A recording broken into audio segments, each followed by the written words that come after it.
Hey everybody, how you doing today? Hey, doing fine. Devin, you want to go make sure the world can see us and they're not burning us? Yep. I've been checking. We're looking good on YouTube. We got sound on YouTube. We're looking good on Facebook. We got sound on Facebook. And I'm going to guess everything's running 5x5 on Twitch. All right. Well, everybody, we thanks for coming today. This wasn't a long, extended, planned out show. We really just wanted to answer questions for the people who added on the new Lock and Load Tactical 5.1. I have the brain trust here of the new Lock and Load Tactical team. Stefan, say something about yourself. Something about myself? Oh, I've been Lock and Load related, of course. I've been playing that game since the first game came out, so it's more than about 15 years ago. And I'm a university teacher, so I'm a stickler for rules and correction and stuff like that. So I think I was the good guy for that job. Born to do it, huh, buddy?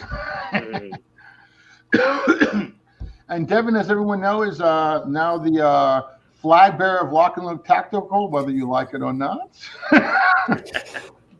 Could say head honcho, but I prefer to think of myself as the guy who's going to get my ass chewed by David if anything goes wrong with the system. So, it's try to keep myself humble in that regard. You know what it is? It's your circus, and yes, those are your monkeys. All right, let's see. We got some. Hello, Tom. How you doing, buddy? There's Tom. Richard, how you doing? And we got a lot of guys. Hey, Kev's here too, and Vaughn. Thank you. Hey. All right. Oh, Todd. Yes, I actually have a phone call to give to you, Tom, when you get a chance. And Mr. Lee Harvey is online. Okay. Oh, we got the Rough Swordsman Wargaming here. Hi, I've been watching your stuff. Very nice stuff, by the way. All right. Well, here's what we're going to do. We want to take questions from you. Okay. And first, what we have, if you don't have a picture, it's not true. Okay. Going forward. And we want to answer your questions and see, tell you what we did. We're going to have some detailed explanations. Some things won't be so detailed, I guess. One of the first things I just want to address. Oh, I like. Look at this. This is a great. Yeah. I saw that. Thanks, Todd. I appreciate it. All right. So, we had a few complaints, and I will take the blame for this one. That we didn't give a lot of warning. We did talk about it a few months ago. I'm going to be honest with you. I know Devin will agree with me. Stefan will probably just grin evilly. But, this kind of started back right as the COVID was breaking, when we were all getting locked down. And, we know how long it took us to go through the first round to get the 5.0 rules to you. And we waited 2 or 3 years of time with all the changes and people finding things that were wrong, stuff like that. So we didn't really try to rush this out. It really was that we were all locked down, and Stefan had a lot more available time than he did in the past, and then it took up all of his time. But really, we basically feel that Stefan is a weapon system for our Lock and Load Tactical. This guy pumped out, and we would give him an update 8 hours later, maybe 12 if he was feeling a little slackish. We would get a 10 to 20 page Word document with all these corrections. And I'm not exaggerating, guys. This has been going on for day after day, week after week for months now. Okay. I personally think this is the best rulebook we've ever written by a long shot. And his attention to detail really cannot be, can't be overstated. Yep. And basically what would happen is Devin and I would take these changes, give him to Blackwell. By the way, he should be out of recovery in about a week. He had a really hard time keeping up. Every day he thought he was, okay, I got it all done. There'll be another set. And it wouldn't be like, it's like, 100 for one day and it's like 75, it'd be 100. Now we got 150, but the purpose of these changes was to correct a lot of things that weren't clarified. And I'll give you some examples. It would say in one part of the rules, you can do this with leaders and heroes. Another part of the rules would say you can do this with leaders, heroes, and medics or whoever. And it gave the sense sometimes that it was inconsistent or was talking against each other. No, we're just not that good to details. And Stefan is. And he really cleaned all that up. There's a few rules that players didn't like, and we addressed some in the 5.0 from the 4.1. We addressed more of it in the 5.1 rules. The object here, guys, is you don't have to buy anything. So I know one or two people were upset that, I bought it a few months ago, and now you haven't do one. Why don't you say anything? I didn't really think it was going to come out before the end of the year. Okay, but like I said, with all the free time and extra time to put into it, it went a lot faster. Well, we crammed it really into a lot less time because we had more hours in the day to give to it.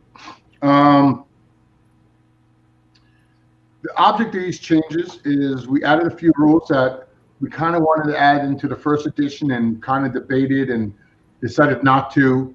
And so you'll get to see those as we come up. Most of the stuff was, we have a lot of college students, high school students, male and female playing this game. And a lot of stuff us war gamers take for granted. New gamers are lost, okay? So we wanted to make it a little bit more smoother, and we're going to address this in the conversations as we have this show.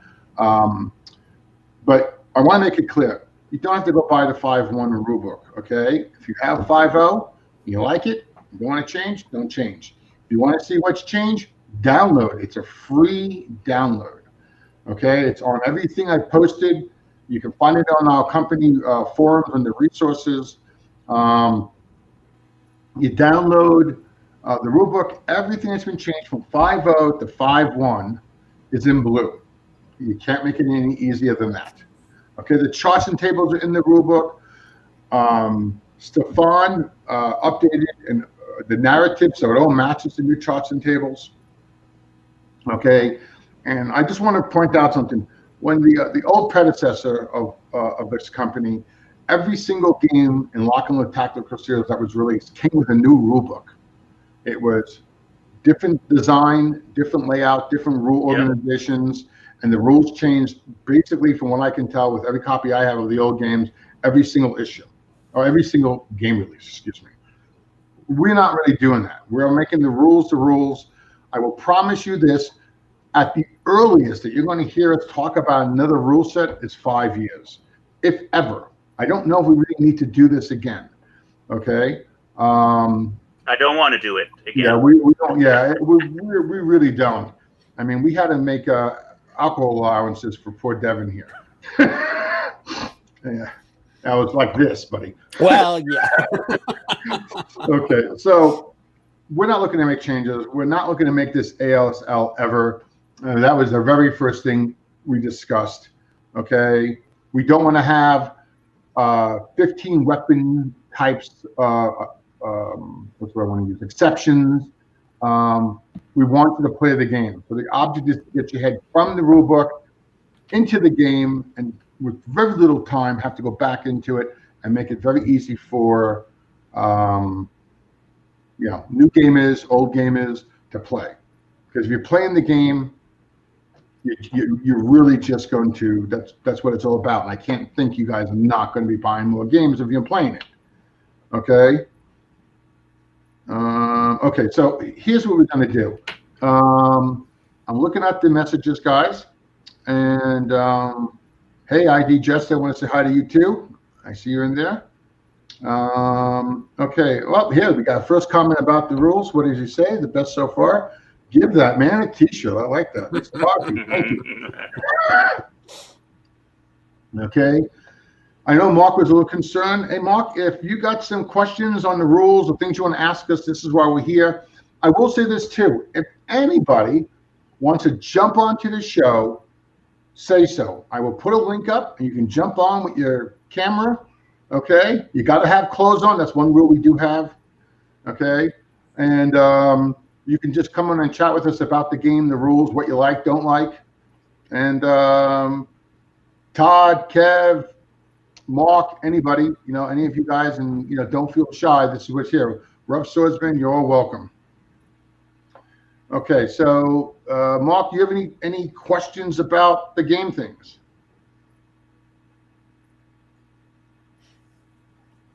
Oh, so you're a big man on the forums, but you won't talk to me now, huh, buddy? It takes about 30 seconds for the signal lag to get from one side to the other. So give him a couple minutes. I'm sure he'll come up with something. You're taking my tough talking and ruining it, buddy. Yeah, the rules were tight, especially from the 4.0. And like I said, we're going to go over the rule changes. I just really want to give people a chance to. Kev's washing his car and is naked right now, people. And he says kidding, but it's Texas. I don't know. Okay. Mark says I'm good. I'm curious about the charts. I'm in the middle of an. Oh, okay. The charts and tables, in my feel for the game, by the way, is the biggest of the changes, because we really broke it down. The combat charts, reference charts. There's 6 cards. They're double-sided. There's not 16 cards, 80 cards. It's 6 cards, double-sided, 8.5 by 11. So this way, you can pass them around to your friends. One guy can be looking at modifiers when one guy is looking at it. And we're going to show you probably all the cards as we go through it. Okay. Todd is busy, he says. Dev, what have you done to all these people? Okay. So I'm going to just try to answer some of these questions. Okay. David, I love the flip cards and order those. Will the update PDF be available to download? Probably on Monday. Honestly, we worked until about 5, 6 o'clock last night, and Blackwell, like I said, he worked all last weekend. He worked until 12 o'clock Thursday night. We just want to give him a break. And like I said, hopefully the rehab will be fine by next week and he'll be back. But we should have it on Monday sometime for you, just so you know. That's actually a good question that Chet asked. I know we've gone over it before, but we may want to go over it again. Okay. Sorry, Chet, I didn't mean to bypass your question there. Well, the rulebook, okay. We are not going to be putting the rulebooks in the box. I've said it a few times before. We'll say it again. And the reason we're not is the 4.1 rules, which are substantially smaller. People complain that, hey, I got 7 copies of the rulebook. So what we're going to do is when you buy a game, there'll be an option to add the rulebook to it. It will be discounted. Okay, it won't be as if you bought the rulebook separately. And we're doing it that way because it adds a lot of weight to the game, which adds a lot of shipping costs. If you already have the rulebook, most people don't want more than 1 copy, maybe 2 at the most, so a friend can look at it. So no, the rulebook will not be in any more Lock and Load tactical games going forward. It will be available in the spiral bound. It's always going to be free. Right now, because it takes time, there is no EPUB of it, but it will be an EPUB of it, just like it has been. There will be an audio book. I don't expect to see that probably before December. Okay, but I've already made our connections to do it. I was not through with the last the last audio book of Lock and Load Tactical. This will be a lot better quality and production standards. So, Chad, I hope that answers that question for you. Here's another one we bypassed. Rough Swordsman, silly question probably. Only if I can't answer it, buddy. Do you now use the player rates 5 wins instead of those who do? Okay, I would use, yes. I personally would say yes. There may be an exception there, okay, which I will be careful not to put my foot in my mouth. Well, like I said, when we go with the 5-1 cards, I think you'll see why I say that. We believe every single table is on these cards now. Every single modifier is provided on these cards now. So you should not have to go look in the book. And again, I will blame my buddy Kev Sharp here. Years ago, I watched him playing some game at Game On one year. And they had both players, not just Kev, had to keep going back in the book. And both players are experienced players. They're not newbies in the true sense of the word. To find out if the modifier was +1, -1, or whatever it was. You know, the last rulebook, we standardize every single thing so it all rounds down up, Devin. Rounded up. Oh, okay, so everything rounds up except for one exception. There is one exception in the game, yes. Okay, and it stays the same. Everything rounds up. The other thing was the modifiers were not all covered on the charts, so you still go in the book sometimes. That is done. Well, we assume it's done. We, again, have not found any. And so anytime there's a little charter table in the rule book, you're going to find it on the player aid card. Every single modifier that has a rule reference, which should be all of them, every table, everything has a rule reference. Okay? The index was updated. Okay? Table of content was updated. Everything, like I said, it's a cross-reference. It should take you seconds to make sure that you can find things. Now, Deb, I do have a question for you, which probably is a little late to ask, but there was a rule that I think you and Todd were playing a game, and you told me you couldn't find it. It took forever to find. What was that? Yeah, that was firing a weapon or basically firing a bazooka from inside a building. It is in there. I know it's in there, but it was under weapon teams at the very start of the manual, and I was looking under firing an ordnance weapon team or ordnance support weapon. I looked under firing, I looked under support or not support weapons, I looked under ordnance, I looked under everything to try to find, because I was 99% certain, but you know how you're in a game, you get to that point, it's like, I better check this just to make sure. But it was in there, but it was in a section that I wasn't looking at. Okay, and I believe we adjust that also with the new rules, so that should be a problem gone. Okay. Yeah, there's a lot of redundancy in the rules, mainly for that specific issue. Yeah, well, I would say lots, but we made some redundancies to make sure you didn't have to hunt for something. Okay. Hey, Mark, thanks for dropping in. And I got to get a game of World at War GMT's game in there with you when we get a chance. And trial of strength is keep looking at the Kickstarter. We're waiting for Kickstarter to approve us. Okay, here is some questions. This goes all to Devin. It's a Discord question. No, this one is a question for you that you need to answer, because I don't have any control over this one. Okay, man, I have to actually read it again. Hold on. Is there a possible feature for a pick, choose which type of maps come in the box? I can simply tell you no, because okay, I'm not saying that just to blow you off. I'm saying no because the game, I tried at one point to do that, and I got all kinds of crap because some people don't like the X maps or the bigger maps because I guess they have a 1 inch by 1 inch table and they can't fit the maps on it, and then it didn't line up with some other games. So the game will always come with the standard maps. The X maps will come again separately. If you're buying it from the store, there is an option to add on stuff. Right now, it does not say the 5.1 rules. It's going to come say so soon. But all the other options that belong to a game or can be used by a game is there. So if you want the X maps, you pick that one. You want the 4K X maps, you pick that one. And it's discounted too when you buy it with the game. And it all go in the same order. But there is no way for us to switch out because we don't print the X maps at the same time that we're putting the games together. Todd had a little view on your. Well, if I remember correctly, it was Todd was the one with the bazooka who was trying to fire it from inside a building. So propaganda, buddy. That's how we. I know. Okay, Tom, an idea. How about making a simplified set of rules for new war gamers new to the system? What is the more trouble it's worth? We have a booklet, which I've been, I guess, preoccupied. It's sitting right on my laptop. It's called 10 Minutes to Lock and Load. It was written back when Forgotten Heroes was around. We modernized it for Lock and Load Tactical. And, the problem is, what rules do you take out?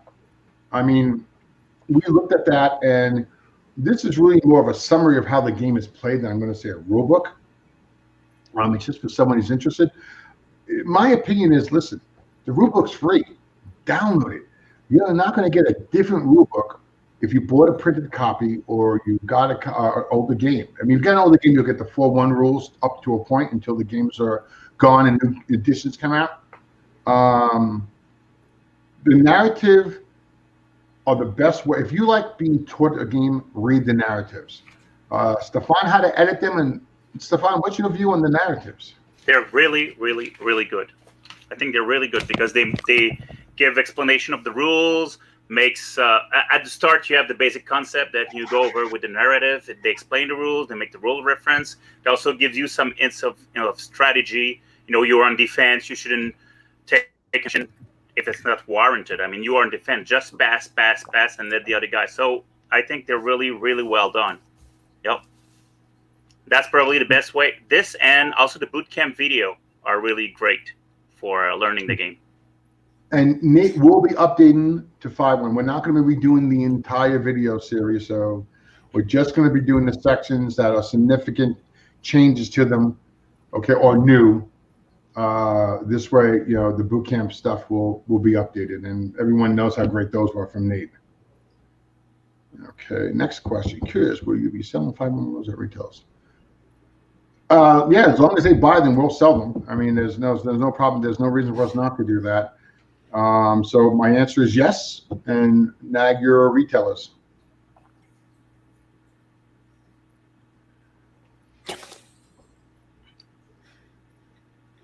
Kev is not a fan of the new rules changes, I have a feeling. And he thinks that taking some of the new rules that we've added out and for the cut down new players version would probably be a good idea. And he's probably not wrong, but we're not doing it. So. I mean, Kev, and I had a little bit of play testing, and I did myself on it. I had a hard time testing the fire rules because you didn't get that many fires. That was the whole thing. I mean, Stefan shared your concern, but if guys, it's a game. If you don't like a particular a game, and you and your buddy doesn't want to use it, obviously you can play with it. But really, it didn't happen. I like the idea that, I mean, the basic overview of fire is you have a combat. It's only certain terrain, and you cannot manually start a fire. So you're not going to see a picture of Kevin Me sitting there rubbing sticks together, getting the building going. Okay. The purpose of it is certain combat happens in certain hex. You roll a natural 6. Yep. And a level 1 fire starts. There's now 2 levels of fire. You can say with a level 1 fire, okay, that fire can go out by itself. It could spread, okay, and or it can go to level 2. Okay. Oh, Kevin's got matches. Okay. And we have something special in the game that I haven't seen in another Tactical game. If you have squads in the hex with a leader or by itself, the squads can attempt to put a level 1 fire out. Okay. Now, for the big question, what if a fire starts in an objective hex or a victory hex? I guess is the place to put it. Here's the whole catch. If you get a level 2 fire going in a victory hex, and that's the only way you're going to win, the game's a draw. You've lost. The other guy has lost. Okay. So we never had that happen. It can happen mathematically. It can happen. Okay. But there's no way to start a level 2 fire off the top. Okay. It has to grow. Okay. So try some of the rules and then come back and guys and tell me what you think. And that's Kev, everybody. Okay. I wish all the guys who bitched and moaned that there's no fire in the game. The last edition was standing here because it would be, we had that down to go in the rule book, and we paused and decided not to do it because we couldn't really give it a great overview at the time. All right. 4K maps. What's the thoughts on 4K maps and to push them in the scene? What the 4K maps became because the programmer, Tom, doing the digital game on Steam, the earlier games, maybe not so much in the later games, but the earlier games had a lot of, hey, take map 15 and pretend there's no building here. These trees are swamped. This brick wall is, the stone wall is now nothing. And if you got to remember all this stuff, board game people will tolerate that to some degree. Computer game people will not tolerate that. And so we made these maps. And when I was talking to Mark Van Marshall, another great artist on our team, I said, Mark, why don't we minimize the hex grid, make it more look like a painted map, obviously with a hex grid overlay on it. And I asked him, I said, let's make it more picture-like. It's like each building kind of looks different. Some have shingles, some have tiles, whatever the case was. And then what he did was he made all these different revisions so we can say with the 4K, hey, take map 15D, okay, and use that. And now you don't have to remember that the building's not there or the wall is this and the swamp is that, because it's already done. And they're used on the computer game. Will there be more coming? As more are needed, yes, they will be coming.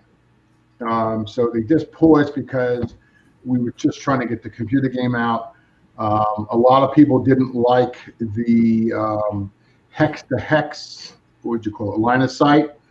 And we had to go back, and I'm going to throw this up on the screen real quick. This image here has to be created every single time by the artist, given to Tom. And with that image there, you can do point to point or dot to dot line of sight. So every time you have a map, that now has to be made. And so that kind of slowed down the, what would you say, the 4K maps. Okay, I've lost people. Yeah, I took notes of 3 questions we had before that you jumped over. There's a question from ID Jesters asking why not call them 6.0 if we're not going to change names for a few years. Because it's not a 6.0 map rulebook. It's really a 6.1. I'm going to say 75, if not more, guys, correct me if I'm wrong, are clarifications and taking away us repeating ourselves. They're not really new rules. And I think it gives people who see 6.0, oh, I got to go buy those. And it gives a false narrative, in our opinion. So that's the main reason we didn't do the 6.0. And the change system to D10. You're going to get hit there, buddy. No, if I was designing the game from scratch, maybe we would have talked about that. But no. We're not looking to change it to 10-sided. I mean, you could use 2 6-sided dice and I guess get close enough to the same effect. The system works great the way it is. I mean, it's not like it's broken, and so I don't see that coming anytime soon. We had someone asking if the flip card will be made available as a PDF. I don't know yet. I have to go see what we're doing. If we did it before and it's still available, then my guess is it will be updated. If it's not available as a PDF, then my guess is it will not be updated. Mostly because the flip book, guys, is a short, probably half an 8.5 by 11. And this is the old one. So when you flip it up, the table's on both sides. So it's something you can easily keep on your lap. Again, let me say this again for the 30th time. You don't need this. Okay? We do this so gamers have choices. I know it sounds crazy, right? But you have choices. So if you want a little footprint, you don't have too many cards around, you can do that. And most of the flip book is stuff like this. The color coding matches the page tops on the 5.0 and 5.1 rule books. So you know what section it's in. And it's all the bullet points. So if you want to say, how the hell do I, do an artillery launch, you can just pull this up. Oh, it's melee, okay? You can pull it up and just kind of look at all the points here. It also may have some helpful reminders like, you can't do this to get into melee. It's really more of a really quick summary, okay? And honestly, I'll be honest with you, I got the idea from something called Rack Pats from ASL. But we kind of made it our own thing by, the Rat Pack thing that I have has tons of tables, and they're microscopically small. There's only really, like I said, 4 sides of a combat tables here that are constantly being used Okay, everything else is really more a summary, again, to make you find the rules really quick. Hold on. Yeah, it's honestly, it's the same narrative. I mean, Stefan, you can talk about this. It's really the same narrative, really, just updated because of the table changes, correct? Yeah, that's mostly what we did. There's, yep. The only real change are that we went from DFT to DCT, and we may want to talk about that change. We changed the name of it. Yeah, this was the main correction that needed to be done in the narrative, and I think that's about it. Yeah, the rest was just, well, there was a hex number that was incorrect, so we changed it to a correct hex number, but that's no big deal. Yeah. Okay. This one, I think, should go to Devin. Yep. Now, the way the rules are written, and we did this to make sure that you're not rolling 10,000 dice all the time. Only a hex that you attack that has an enemy unit in it do you have to worry about keeping an eye out for a possible fire check. So, and this kind of goes in conjunction with the new artillery rules, because we've got a new artillery fire mission that you can do, a loose fire mission that Stefan and I had many colorful, spirited discussions about, and honestly, most of the ideas that he gave me actually worked better than what I originally came up with. Which can actually strike. The loose fire mission can strike up to 2 hexes away from the center FFE, as opposed to the standard. And we didn't want people to be making 50 dice rolls whenever you do a type of ordnance attack. So you only do it when you make an attack against an enemy unit in a hex. That's when you start looking. I mean, if you want to, if you and your opponent are both fine by saying, hey, there's an ordnance attack, let's roll for each hex, fine, whatever. You can do that at your game. You can do it the way you want to. However, just for ease of gameplay and saving people from having to roll too many dice, we just limited it to enemy hexes. Well, it also prevent gamey things like, trying to fire artillery at an empty hex because that's an objective hex and you want to get rid of it. So you actually need to have some enemies in there to be able to fire at it. And it stops you from, basically starting fires for nothing at all. Yeah. Right. So, but long story short, yes, ordnance and regular fire attacks both have a chance to set off a fire. And I got to remember, it's if you roll a natural 6 when you're attacking a hex, then there's a chance for a fire check. You follow it up by another dice roll, and then if you get a 5 or 6, that confirms the fire. Odds are that it's about, every time you do an attack, it's about 15%. And you can only start a fire in a flammable hex. So there have been concerns of people thinking that it's going to be raging fires all over the board by turn 3. Could it happen? Yeah. I've seen games when I've played in World at War where the fires have started, they've raged, and they just don't go out. Might happen 1 game out of 20, but yeah, it could happen. I'd say you're going to see maybe 2, 3, 4 fires, maybe 5 at the outside most on the board. And that's for a long game with lots of fire being done. We tried to keep it as low key as possible. We didn't want to fall down the hole that some other advanced squad level based game has done. So I think we found a nice balance with things. So.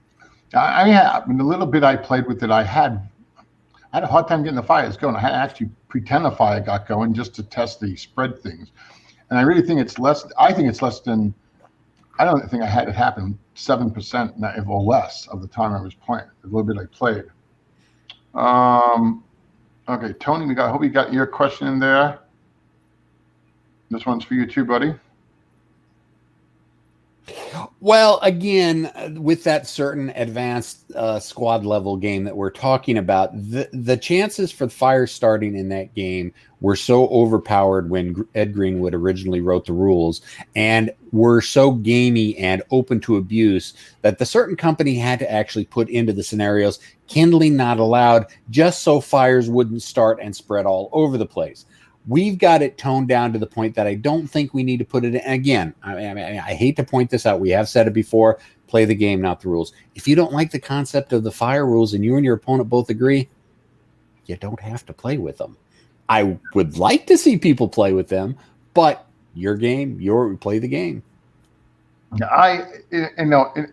Any scenario designer, okay, if you feel a scenario may not benefit, like that the Dark July map has a lot of weak feels. Okay, you might want to say in this scenario, fire. It's a light rain, no fires. Okay, and that's up to you, and that's up to the scenario special rules. Now remember, our rules work this way: special rules override module rules. Module rules override core rules. Core rules are the basis of where we start from and work our way down. So hopefully that makes life a little bit easier.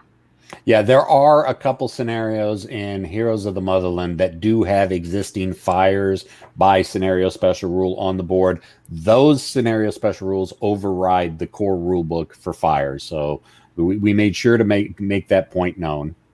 So okay. That's pretty crazy line of sight, but it makes perfect sense. Okay. Chet's happy with our choices. That's one positive note.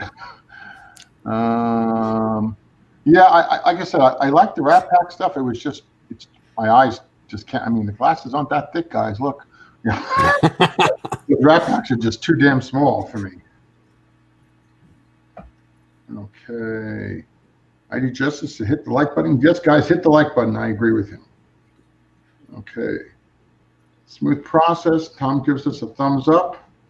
Okay, here's some more. Yes, okay. I will take this one because I'm the one who did this. There are, which I might be able to upload real fast. Hold on. There are new event markers. Part of the reason is the system's just shy of 20 years old, which I was kind of surprised. That really kind of caught me by surprise. And but yeah, the system is pretty almost 20 years old. I think it's 18, 19 years old. 17 and a half, I think. Okay, and but you must be fun knowing when your anniversary did and everything. No, I can't remember that. My wife has to beat me over the head every time that comes around. Let me see if I can upload this, guys. Stefan, Devin, when I'm uploading this stuff, you guys have anything you want to mention or talk about with the process or any particular rules you want to mention out there? Stefan? Uh-huh. I like that was smooth. Yeah. Well, I think one of the biggest, there are about 7 or 8 big change in the game, in the new version of the rules. All the rest are really, really clarification. When David said 75%, I would say probably 85, 90% of the blue stuff there is really just clarification. There were some correction even, sometimes we were contradicting ourselves in the rule books. So we made a choice and now there's no more contradiction, but a lot of it was only clarification. People saying, I have to fire at the same, I have to fire the same target, but does it have to be at the same hex? Because sometimes it says yes, the same hex, and sometimes it didn't say anything. So there's a lot of clarification. But in the biggest change, there's different things. There's of course, the 3 new rules: the artillery fire mission, the fire rule, and the all down position rule. Those are really new rules, and I would say there's 4 ruling that kind of look like a new rule. There's 5 of them. We have decided to take the mines versus vehicle rules from Heroes of North Africa and bring them to a standard rule for in the core rules. So we put them there. There's the OFT Ordnance Fire Support Weapon that are now allowed to fire from building. There's also a new ruling that says 2 vehicles don't provide a defensive TM to each other anymore, because in 5.0 they did. Passenger can no longer fire from a vehicle, and inside passenger of open armored vehicle, not open top, but open armored vehicle, like a regular tank that only have their hatches open, while the passenger inside those, I would say armored personal carrier, are no longer affected by DFT. Unless, of course, the vehicle is abandoned or destroyed, then they're going to have to leave that vehicle. But if there's if someone is shooting at the commander of the APC, there's no chance they will really affect the passenger inside the vehicle. So those are really just the change we have in the rules. I mean, it's like 8 of them. So as David said, if you're playing 5.0, we would have to find a way to bring to you guys all the clarification and all the little correction. So might as well do this in a 5.1 rule books, because all those clarifications are already placed in the section where this should go. Saves you a lot of work on this. And, the only things that really change are the one I said, the 3 new rules and the 5 new ruling. Yeah, there's been very little new rule numbering, so you're not going to find things moved around. So if you're familiar looking at something, it should still be the same. I don't know who wants to answer these. These are some questions I've been getting or reading along the forums and Facebook and God knows where else. I think you might have answered some of this, but I guess we'll start with that one right there. That one's for Stefan. Yep. Yeah, as I said, you would fire at a tank where the tank commander has only his head out, and you have a chance to affect that tank and shake the tank, because you're actually shaking the crew because that commander got shot in the head, or let's say an APC, because I want inside passenger inside that vehicle. So you shoot the commander of the APC in the head. Will that have the guys inside be shaken and disgorge and disembark from the vehicle? Probably not. I mean, it's one guy, and there are a full squad in there. So we decided to have those guys inside an APC being protected from any effect when you fire at an open armored vehicle.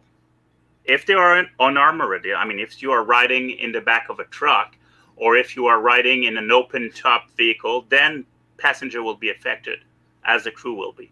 But if it's a closed armored vehicle that it's only open a few hatches here and there, we don't think that passenger inside should be affected by that die roll, until, of course, the vehicle is abandoned or destroyed.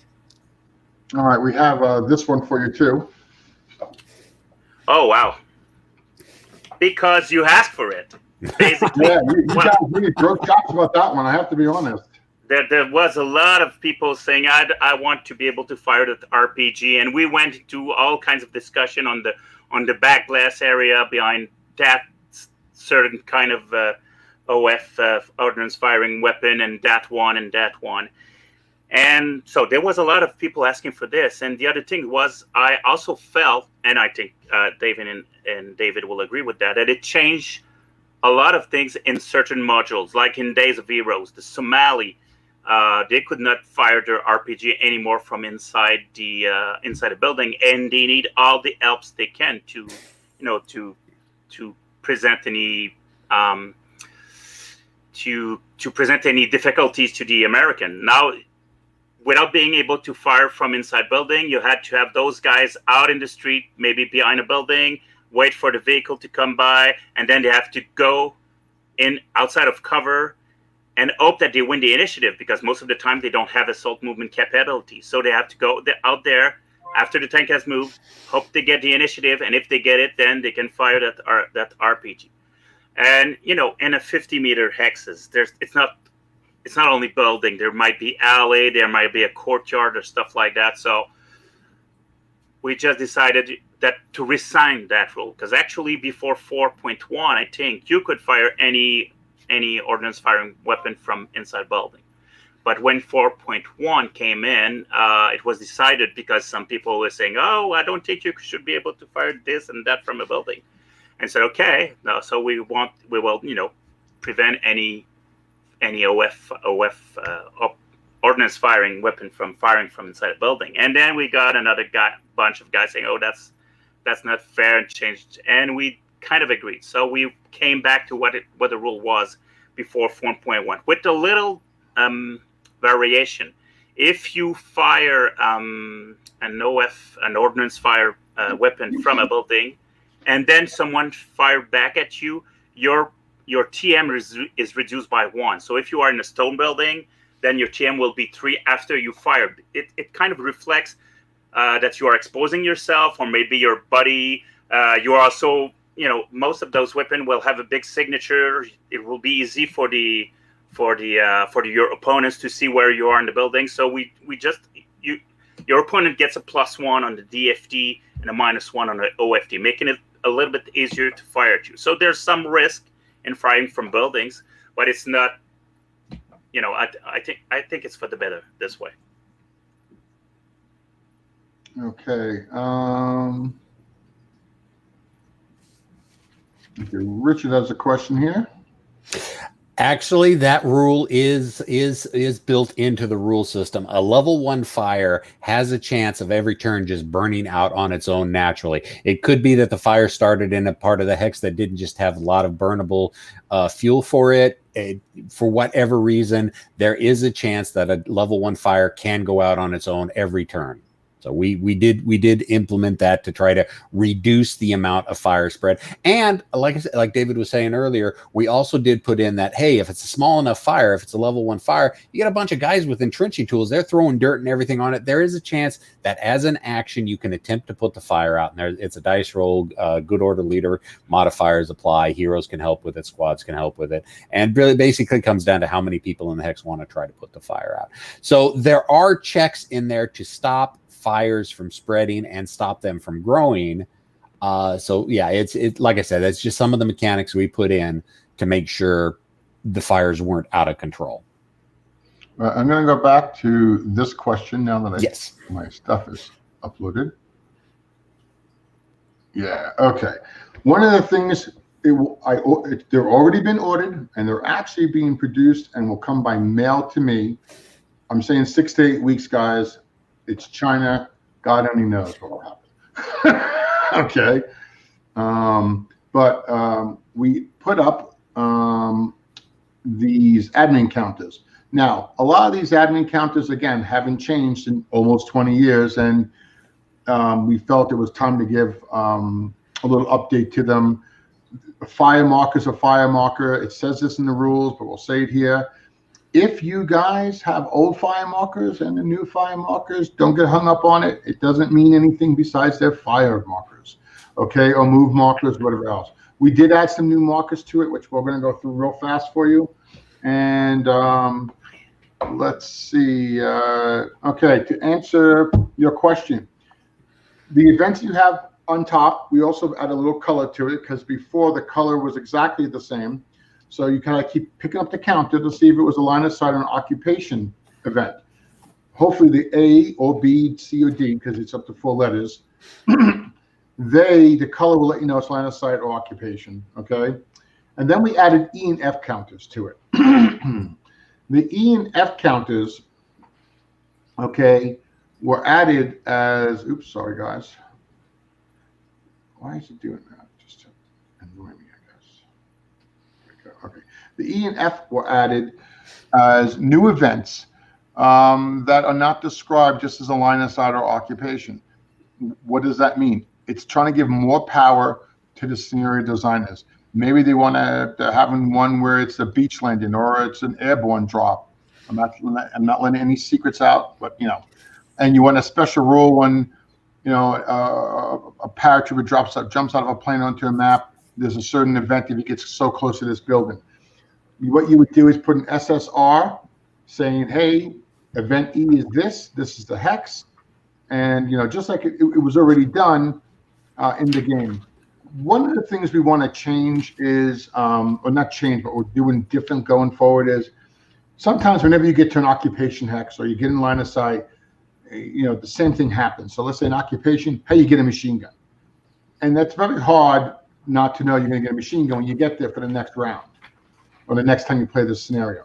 So we are trying to adjust it where there's a variable, a dice roll. What weapon you get, you may not even get a weapon. So where last game, you got a machine gun. In this game, you may get nothing, or you may get a heavy machine gun. I don't know, but pick something, guys. So it's not so much you know for sure. You may know something's going to happen, but you may get nothing out of it, okay? Or the reinforcements may not be a squad, but it may be 2 mortar teams. So Devin and the development guys making the new scenarios, making the new games, that is what the E's and F's are for, or come up with a whole new idea. Okay, so there you go. The objectives is another thing, and you blame me for this one too. We wanted to add a little bit more different ways to play. So a scenario writer can say, hey, there's 3 objectives on the maps, A, B, and C. But the A, B, and C part is placed face down. So you're going to see a thing where it says objective. And there might be victory points or follow-up event that tells you to pull up event card E or something like that. And the opponent will not know, hey, this one's worth 5, this one's worth 10, and that one's worth 20. So or maybe it's worth 0. So you can place these objectives down where only that person's side knows what those objectives are. Okay, and then he has to defend and not defend, and then you have to attack with a little bit less knowledge of where the, let's say the radio room was. Maybe there's 2 fake radio rooms, and maybe there's 1 real radio room, and your mission is to find that radio room and destroy it. So it's just to add some more flavor to it. And the victory counter, okay, this was just something from the computer game we kind of moved over. A lot of times people can't remember what hexes they have to take or what building it is, and they keep looking in the scenario booklet. So you can just put that on the building, guys. It's nothing too crazy like that. And last but not least, some of the stuff we wanted to generalize. The acquisition, all right? I think that's, was it? Every game, it's a different color or different style. These are going to be probably being what we use going forward. And most, if not all the games, it's not guaranteed, where you'll have an acquisition marker that goes on the person shooting or trying to aim and shoot. Right. The acquiring marker goes on the shooter. The target goes on who they're shooting at. Yeah, and then it's a target, which also confused people. So now it's a little bit easier. And the letters on the top left tell this guy is obviously shooting at that tank. A for A, B for B. We made these going from Z backwards. So if you already have a game with A through whatever the letter might be, H, okay, it's not going to cancel those ones out. It's an addition. Okay, fire markers, pretty much self-explanatory. The fire 2 marker, the fire is a lot bigger, guys. Same thing with the smoke. Now the difference is the smoke marker. The smoke is a lot bigger going forward on the first one, and the smoke is a lot less on the second one. Devin or Stefan, you want to talk about the vehicle emplacement and also the hold down rule, because I think that's a lot of people have been asking about that. I'll go ahead and take that. The vehicle emplacement rules first came out in Heroes of North Africa, but got included as part of the rule set for 5.0. But there weren't really any counters outside of what was in North Africa, and the North Africa counter, I think it was a Churchill, or maybe it was a Crusader. It was a British tank specifically. It was a desert setting. So it's not a counter that could work generalized for everything. So that's why we have these new vehicle emplacement counters as is part of the main rules. We've decided to just say, all right, it's just not North Africa now. It's something that's set up by SSR. And David, could you bring that picture back up again? And some sharp eye viewers might notice that counter is much bigger than the other counters. That is on purpose. Those vehicle emplacement counters are vehicle size. So you won't have this tiny little counter for vehicle emplacement sitting on top of a vehicle. So it's just going to go right over. It's the same size. We just thought that would be kind of a cool addition to have. The rules for vehicle emplacement and hold down are very similar. They're basically doing the same thing. It's just one of them is prepared positions at the beginning of the game, vehicle emplacement, and hold down is a position that a tank can try to find while a battle is going on. It's not that easy, and each tank can make the attempt once per turn. And if you do, it does give you some limited hold down capability. It does protect you. So basically, if someone shoots at you when you're hold down or vehicle emplacement, any hull hits are ignored and turret hits are the only things that take place. But you may ask, what about assault guns who don't have turrets? No, Stefan? Stud threes. Stug. Well, Slug 3s, Su-76s, there are several vehicles that don't have turrets. Martyrs, Bisons, Vespas, what have you. But what about those vehicles that don't have turrets? Do they mean they are completely immune? No. And I'll let Stefan explain this one because he can explain it far better than I can because he came up with the rule. Yeah, well, actually, I was the one saying, "Well, they're going to be immune," and I saw Devin answering on Facebook, and yes, they can fire. I said, "Wow, what's the thing? I mean, those Stug can fire, but they would be immune from any fire back." And I tried to think about it, and I said, "Well, if that Stug was in a place where there's no vehicle emplacement, any it being turret it or being all it are considered hitting the vehicle from the angle that the attack came from." And basically what we were trying to do with the tank emplacement or the all down position is cutting in half roughly the number of hits that could hit a tank. So we just said, well, those turrets those vehicles with no turrets still have an upper part. There's a little bit of the vehicle that is showing because they can fire the gun over the embankment or over the all down position or stuff like that. So, if you hit them with a natural, for a turret, it would be a natural 4, 6, 8, or 10. Well, they are it. They'll still be protected from any it that would normally have hit their hull, but they won't be protected from the one that would have hit them, even though they don't have a turret. So I'm not sure I was clear explaining that, but I mean, it basically comes back to you roll, and if your natural roll means that you would have hit a hull, which is 2 and any odd roll and any odd result, then no hit. If you roll a 4, 6, 8, 10, then that's a turret hit, and even vehicle without a turret will be hit, and of course a 12 always miss. So basically, when you're rolling to hit, anytime you roll for a hull hit, it's completely negated. Yep. If it's a turret hit, it's going to hit. If it's a vehicle that doesn't have a turret, it's still hit, but you just use the whole armor to roll again. So that was the workaround that we got. That all right, self-propelled guns can take up these defensive positions. They can shoot and they can be hit. Okay. And you can hold down in a clear hex. Yes. Okay. It's tough. There's a penalty to do it. And again, it's hard to do to begin with, even harder in a clear hex, and you can only make one attempt per turn. But yes, you can code it. The hexes are not considered 100% flat.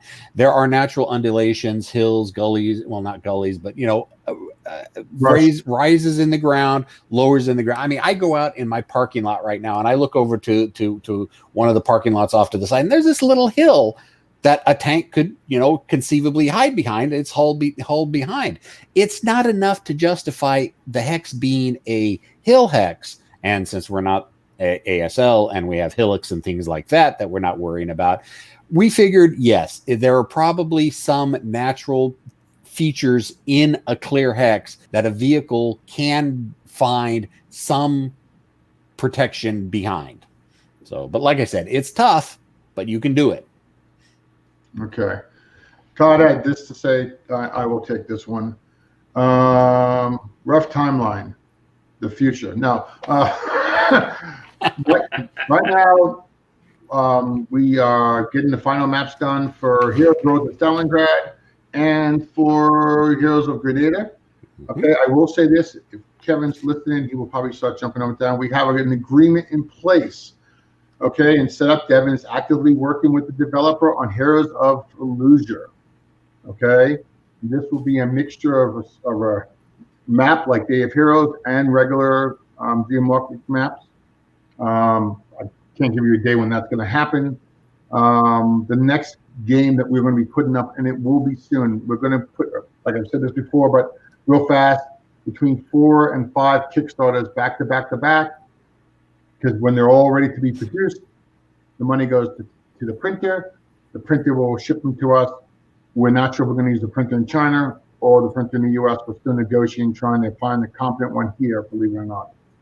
Okay, so, and there's a North Africa game coming, which I won't go any more into that, and there is a Vietnam game also. Are there more right now? That is it. That's the only ones I can even say we're talking to anybody about because there's actually people working on them. Well, there is one more. No, damn it. What is that one? I know, Pegasus Bridge. Oh, that's you though. That doesn't count. Yeah. Oh, fine. I don't count. Okay. It doesn't count, guys, until he finishes Heroes Road to Stalingrad. Well, yeah, I can't. The playtest map for Pegasus Bridge is done. It is a 22 by 32. It's a historical size. It's the same size that you find in Newville and Dark July. It's taken straight historically. There are some, just the way our hexes work, there are going to be some minor changes. Playtest map is done. Scenarios are all up here. I just need to get Road to Stalingrad out the door. Then I will be able to fully commit myself to Pegasus Bridge. All right. Here's one for whoever wants to take that one. I'm not sure. What are the gaps? What are gaps? We've got plenty of plans of stuff we'd like to do. And Korea. Please, the Korea, the Far East. David, you yep. We want to do Syria. Syria. With this, Russians, excuse me, not Soviet anymore. The whatever Syrian forces are there. The U.S. Army that's there. We have some. We won't call them blueprints, but we have some rough ideas, but again, we need some more development team is really what it comes down to. I mean, we're pretty good at our graphics and counters and maps. There are two more local tactical things that you forgot too. One is damn it, now I forgot the name of it. Space Infantry Tactics is Space Infantry Tactics. Those counters are ordered, okay, guys. So 6 to 8 weeks they're going to be here too. So I'm not saying it's going to be out in 6 to 8 weeks, but you never know.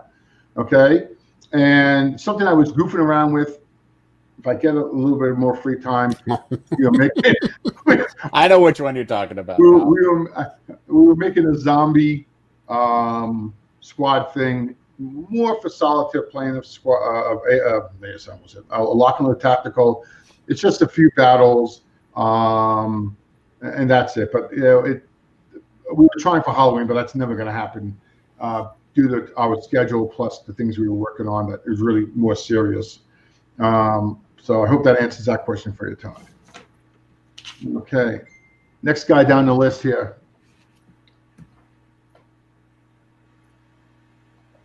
Less unpredictable. Okay, so this is my playtesting buddy that I've told you about, David. Him. Yep, Christopher, a great name. Melee less unpredictable. I will speak to this, Chris, to you directly. You're complaining about your results that you're getting in digital when the dice rolls aren't that great to begin with. I don't think anybody complains too much about the tabletop, unless of course you are, Chris, about the melee results being too oddball. But however, I have noticed in digital, I'll send 3 squads in against a half squad and everybody will get wiped out. And that's happened more than once. That doesn't happen in tabletop. That's just a phenomenon we see in the digital. And what we did with the melee, we didn't change any of the dice rolls in the melee. So if you do see that a lot in the tabletop version, then please talk to me about that because I haven't seen it. So, but yeah, that's what Chris is going after. Okay. What's this one? Watch videos from Syria and okay. Yeah, I'll take the blame for it. I think we made a bad call in the last Rulebook, taking away the ability for certain weapons to fire from buildings, and there's more than enough videos. Stefan put them up, showing them shooting weapons out of these little, slightly bigger than bathroom-sized rooms. I wouldn't recommend this for ear reasons and stuff, but it can be done. And when you're trying to kill someone in a vehicle below you, I don't think you're really worrying about your ears and longevity right then and there. So yeah, that's pretty much it. And that's why you can't shoot them in a bunker either or a cave because it's got nowhere to go. Okay, I've got one more for you. Just a comment from Todd saying that's why you should be able to fire Yep. ordnance weapon from building. Okay, sorry. There was another question that came up. I think Kev was actually asking it if weapon teams can fire from. No, this is just for support weapons. Weapon teams still can't set up unless by scenario special rule in a building hex or something like that. So these are only for support weapon ordnance firing or ordnance table firing weapons. Okay, hold on, guys.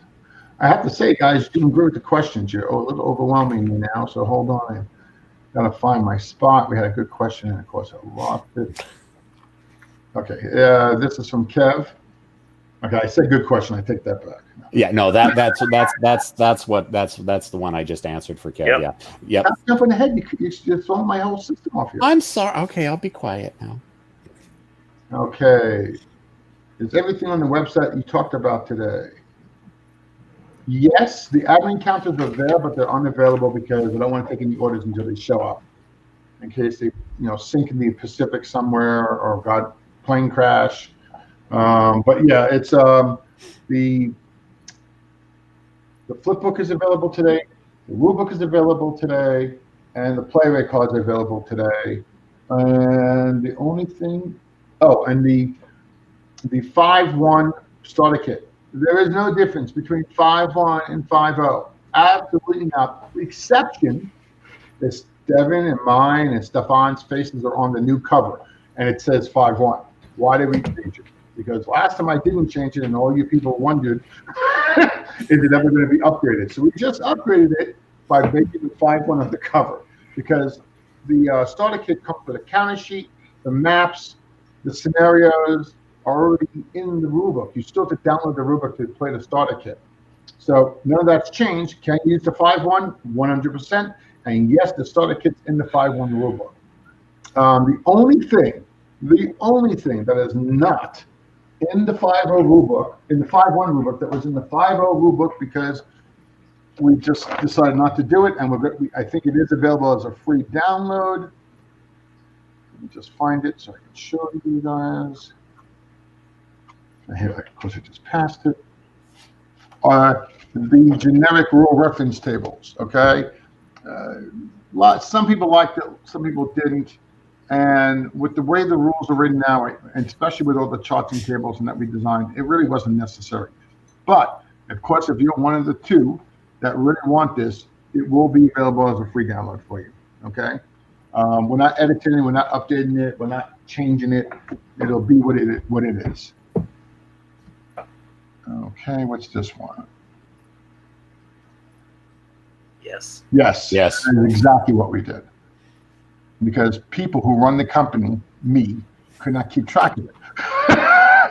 Okay, so that's what you do when you own your own game company. You make things so you can understand them, guys. Okay. You are the elder amongst the three of us, right, David? Fortunately, I think you're right there. I'm 55. Yep. So. Not by much. Not by much, but still. Still. I got the most hair, I think, of all of us. So that's what I'm going to say. Mm-hmm. Okay. This was in reference to the admin sheet that you showed off earlier. We did add some fire markers on it. We didn't change anything, right? There's still just the fire for effect. Yeah, they're still the same fire for effect markers. We just added more of them because you kind of do need a couple, 3 more of them for the new fire missions that we are introducing in 5.1. So yes, there are more fire for effect markers with the new graphics in the admin sheet. You could if you actually finally get and make us some scenarios. Yeah, you Todd. Make a bear count and a bear skill called can prevent fires. You can put it in the game. Yep. Okay, what's this? No, it's part 2 of his. Of his Smokey the Bear. Yep. Hold on, guys. These are some questions that popped up, guys. Here's another one for you. I believe. Stefan? Yeah, that was one that oftentimes came up on BGG with some snarking comments on those 2 tanks, going around in a circle like chariots surrounded by Indians because they were giving each other any defensive bonus. And, the idea is that one tank is is covering the other one by being in front of it. But how can he be in the front of it and then being protected by the guy that is behind it? So we decided to just get rid of this. It didn't make any sense. Yeah, exactly. In the 50-yard hex guys, 2 tanks, even big tanks, it's still a big hex. Yeah, and there's no tanks that will stay. I think so. I'm not a tanker, but I don't think there will be any tank that says, okay, you can hide behind me while I take all the hits. That tank will try to evade. So right now in the rules, the tank still gives protection to the infantry, and wreck give protection to tank. I mean, a tank could hide behind a wreck and let the wreck get it, but no 2 tanks can give each other a defensive no bonus tank's anymore. going to really sacrifice itself. Yep. Okay. This, I believe we were answered, but I'm going to put this one back up. Again, we rescinded the rules, not allowing it because we think we made a bad call. Okay. First of all, it can obviously be done. There's more than enough videos on YouTube showing people in small little bathrooms popping up and firing out of a teeny window, and other things. So it made more sense. And honestly, it broke. I think it's Days of Villainy. Day of Heroes. Well, both Day of Heroes and Days of Villainy. Days of Villainy. It kind of broke those games because you had to kind of run out, hide behind the building, run out, hopefully didn't get killed by opportunity fire, shoot, and then run away again. These guys were not doing that. They're usually stuck behind a truck, a Jeep, a building, out of a window. That's how they're used. So we felt it was more realistic. And more importantly, it can be done. The reason it was changed previously because enough people said it couldn't be done. It's not true. You can't fire. I would not try firing any of these from a bunker. Okay. I'm sure the true zealots and fanatics of the world will give it its best shot, but they're usually not in real bunkers like a Normandy bunker in that sense of the word. And so, there you go. Okay. I got some more for you. Hold on.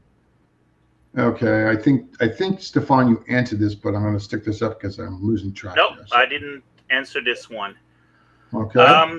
We had a lot of comments on the various passenger over tank or riding tank rules, and we decided to take this one to the art and just remove the fact that passenger are not allowed to fire from a vehicle anymore. Inside passenger were not, only outside passenger.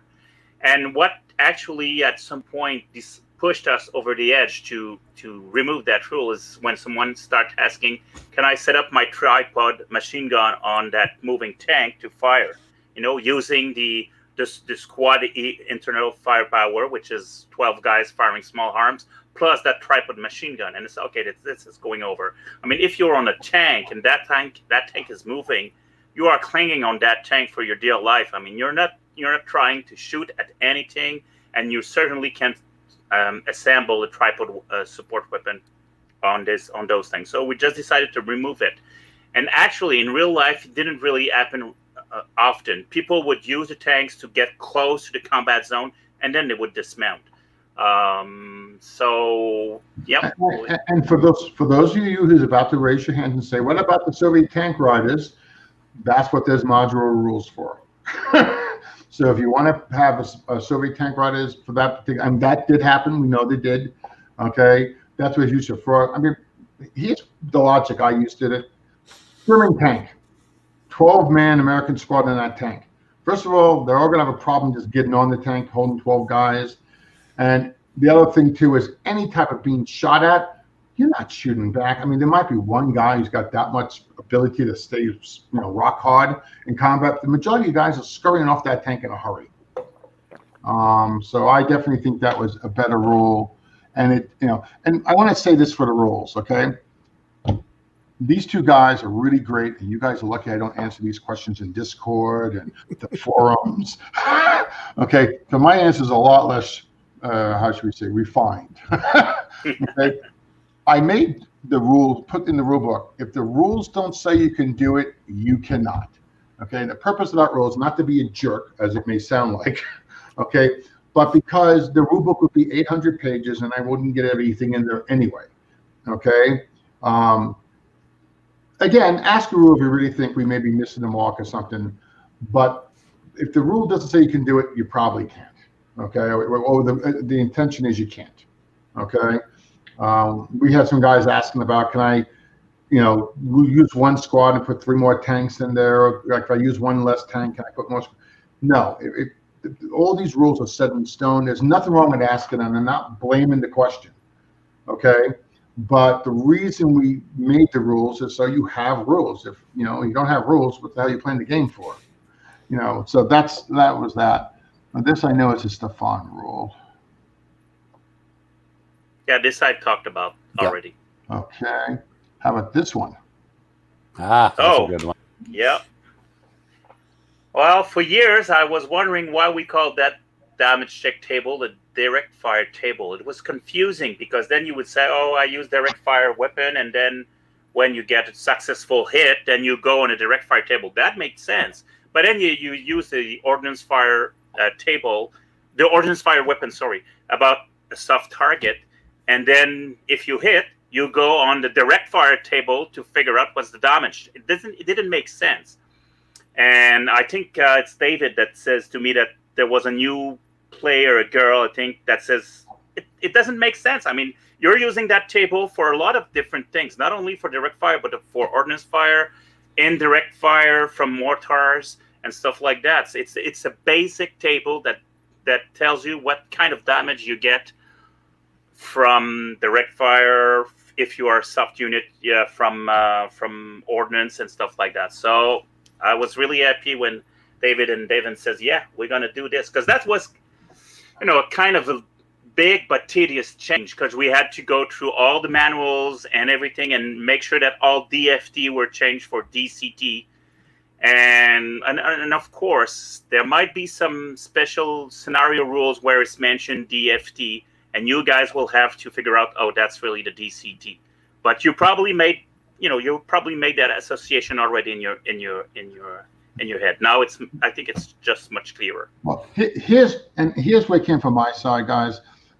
I've been pushing for more and more gamers to play this. I mean, for those who are, let's say, older, okay, we went to Avalon Con and all that back in the days. I mean, you could walk into a gigantic convention hall and find nothing in one conventional, humongous size of just ASL and squad leader games being played. Now, if you go to conventions, if you find 12 people playing it, and I'm probably being kind there, you'll be impressed. And that goes for Lockdown Tactical or any other tactical system actually going on right now. And the reason is because we don't make it easier for newbies to play the game, okay? And I've been going to the colleges around here and in Springs, and we now have 4 females playing the game. They play with some of their boyfriends. They play with friends. There's a couple, I was telling both Devin and Stefan that they play an early evening of Lock and Load because it's quick, and whoever loses gets to pay for the movie. I think that's hilarious. And she brought up to me, you got these 3 tables, and they're all DFT. They don't make sense. And I have to say, Stefan, I got to give him credit for kind of kicking me in the ass multiple times because I really didn't want to change the name. And I was being lazy because I didn't want to change everything in the books and in the narrative and everything else.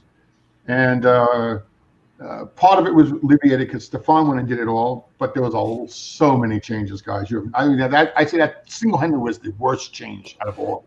I think there were 256 instances in the rule book where we had to change DFT to DCT. Yeah, and some of the DFT instances had to stay DFT because they were the direct fire table, exactly. Right? All right. So I'm going to show you. This is the first combat table. There's 6 cards. They're double-sided. Okay, all the cards have a name on top, and they also have a card number. Okay, and a lot of you may say, "Well, I don't need this combat damage check calculation table modifier." And you're right. For those of you guys who are playing Lock and Load Tactical, you can figure out, defender's 8, the attacker's a 9. It's a damage check 1. It doesn't really require a lot of thought. If you're a new player, we did. Okay, somebody actually made this up. I believe it was before his son playing with him, and I showed it to the college kids and the high school kids who were playing, and they really found that to be easier. So it's included in the rules. It's included in the game. You don't got to use it if you know how to do it mentally. Okay, and I'm going to say the same thing when we get to the melee table. You know, a lot of people don't do ratios well. I mean, I think I can because I play war games. Okay, the thing that was killing Kevin and I was the less than greater than symbol. No matter how many times Devin and I looked it up, we kept forgetting which one was which. So we just changed to say greater than or less than. It's a little bit more straightforward, and it's not like the words didn't fit. So that's the first one. It has an overview of the overrun and close assault rule. The second side of that is the damage check table. And Stefan, I know your face is being covered by the card. I'm sorry. That's fine. But if you have anything to jump in with here, go ahead. Yep, they're fine. These tables are what we call the generic tables, and they can be used in every single game, backwards or forwards, okay? And this is where we're going to start from as we do the other games. Now, if you play Heroes in the Motherland, it may just say, argument's sake, heroes, leaders, and so-and-so can do a morale check. I'm making this up. So if those games have it where it can be a political officer or somebody else, we will probably add that on there as well, but it'll be just for that game. But we're going to start with these effects. And you can see it says die roll greater than morale and less than the, I can't read it. Twice. Morale, blah, blah, blah. And that's the result based on the squad. The third combat table, which again is really, I cannot thank Stefan enough, is all the direct fire table die roll modifications. The circumstances is not always a firing unit, so we kept it like that. We said circumstances, and then you got the target. Okay, the one thing I believe we're changing here is 2 of each of these things are going to have a red dot because they're only used in modding games just to make it a little easier to pull out. And if you're playing a World War II or another non-modding game, you don't have to pay attention to it. But you'll see that each one has a rule number or rule numbers at the end. These were painstakingly gone over, guys. Yeah, and they are greatly expanded from the one we had because the direct fire table and the ordnance fire table used to fit all in one pages, roughly. Now they both requires 1 pages. And why so? It's because we went through the whole core rule manuals and make sure that every modifier that was in the rule ended up on those tables, because before that, some of those modifiers were not there, and you would, most of the time forget about them. Like for modifier, if you are mark ups complete, and these were not, I think they were not on a DFT. I think they were on the OFT, but not on a DFT. So now, unless we really missed something somewhere, they should be all of them should be there. So you shouldn't have to open the book, say, oh, I think there's a little situation where there should be a +1 or +2. You still have to remember when there's something that is doubled or half, because the modifier are plus or minus. So there's still these things you have to remember, but all the plus and the minus are all on those tables. Okay, hold on. I'll give you the next one, guys. Okay, this is the last of it. Stefan, I'll let you go through that one as well. Well, that's it's basically I have the same explanation to give. I mean, they're everything that we could think about was put in there in terms of plus or minus.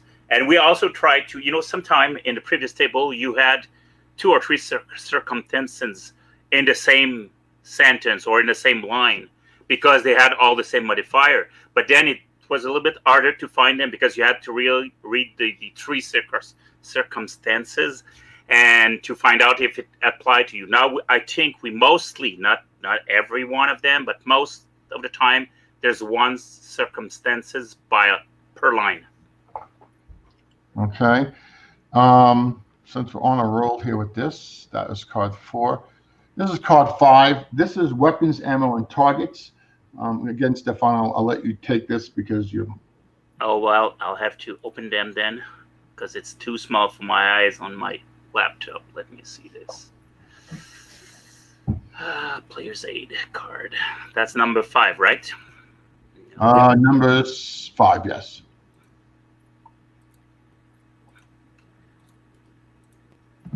Yeah, well, that's kind of akin.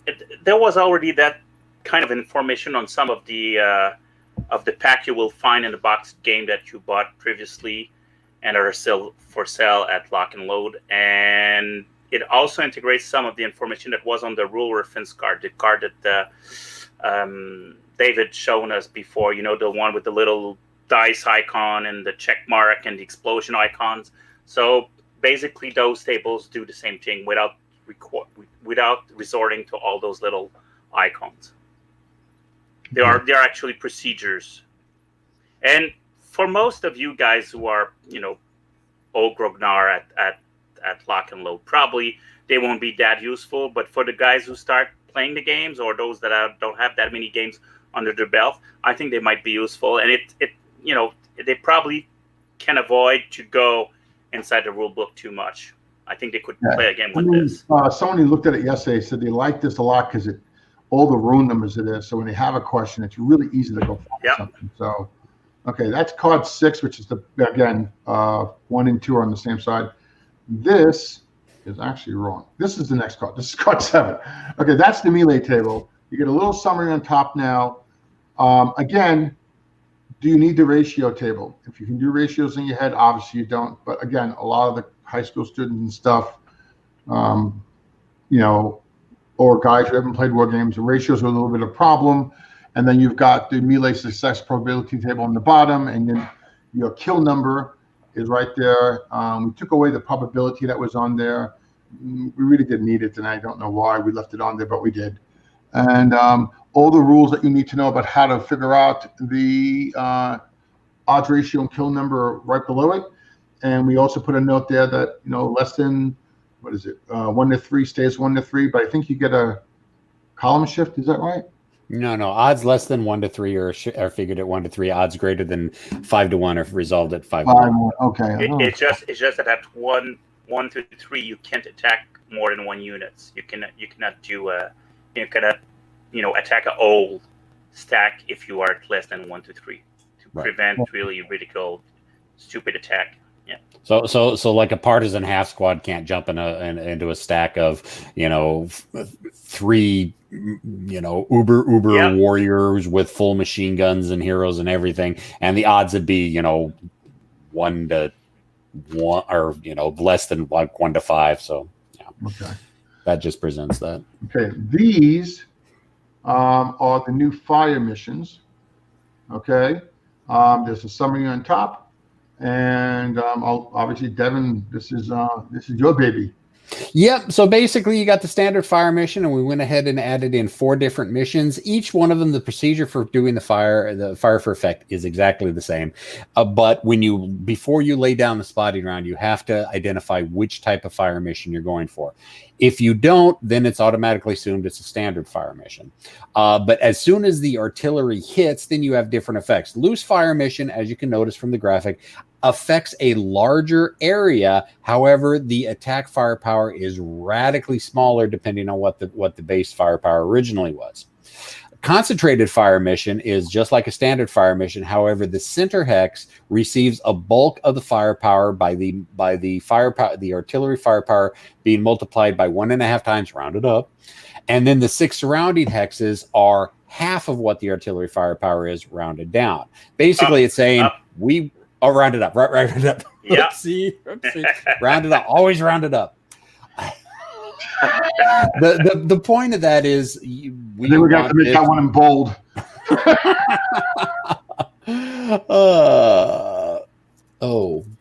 That's not the most current card, is it? It may not be. Okay. Oh, no. Those. Yeah. Okay. Yeah. No. The object of that one is we want that grid coordinate right there dead. So focus most of your firepower on that, and there's just some splash over after that. Line fire missions, very, very common artillery barrage type in World War II. That you just, instead of blasting a certain hex, you just did a line of fire out there. So that 7 hexes, it's the same number of hexes that's in a standard fire mission. It's just arrayed a little bit differently. There's no real changes for the fire on that. If you move into it, or if you're in it when the fire for effect takes place, you're going to get hit with the artillery firepower. Then there is the walking barrage, and this one might prove to be a little bit more confusing to people. When you lay a walking barrage down, you put the center fire for effect where the spotting round is, and then 2 hexes on either side of it in a straight line.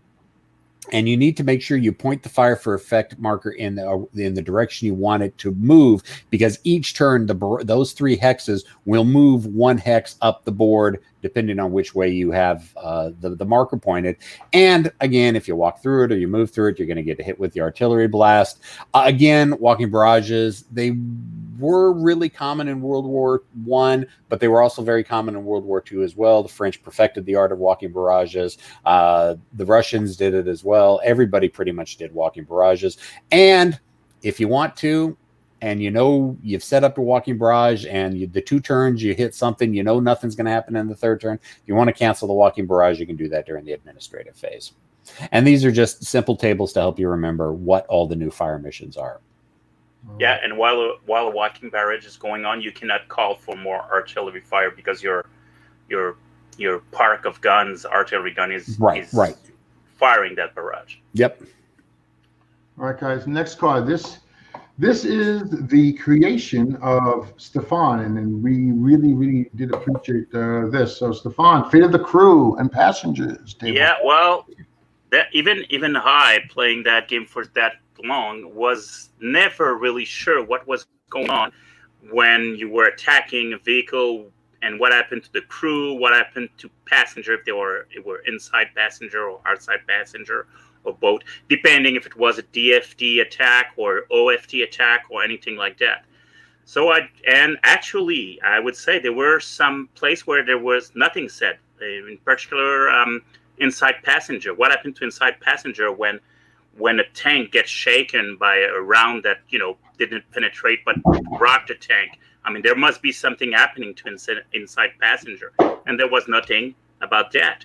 So I just I made that, it's kind of a matrix, and I think it really standardized everything all in the same place, and I don't go back into the manuals anymore. I just have that table right there, and I said, okay, that's a successful OFT result. It shook my tank. So what happened to the crew? Well, the crew stayed theirs because it doesn't. I mean, it's part of the vehicle, so there's no effect. But the passenger, actually, the crew has no effect in itself, but they are shaken because the crew and the tank are an integral part. They are together. But the inside passenger, then you go for a morale check. And if they are outside passenger, the rules tells you that they should disembark, be marked move, and make a morale check.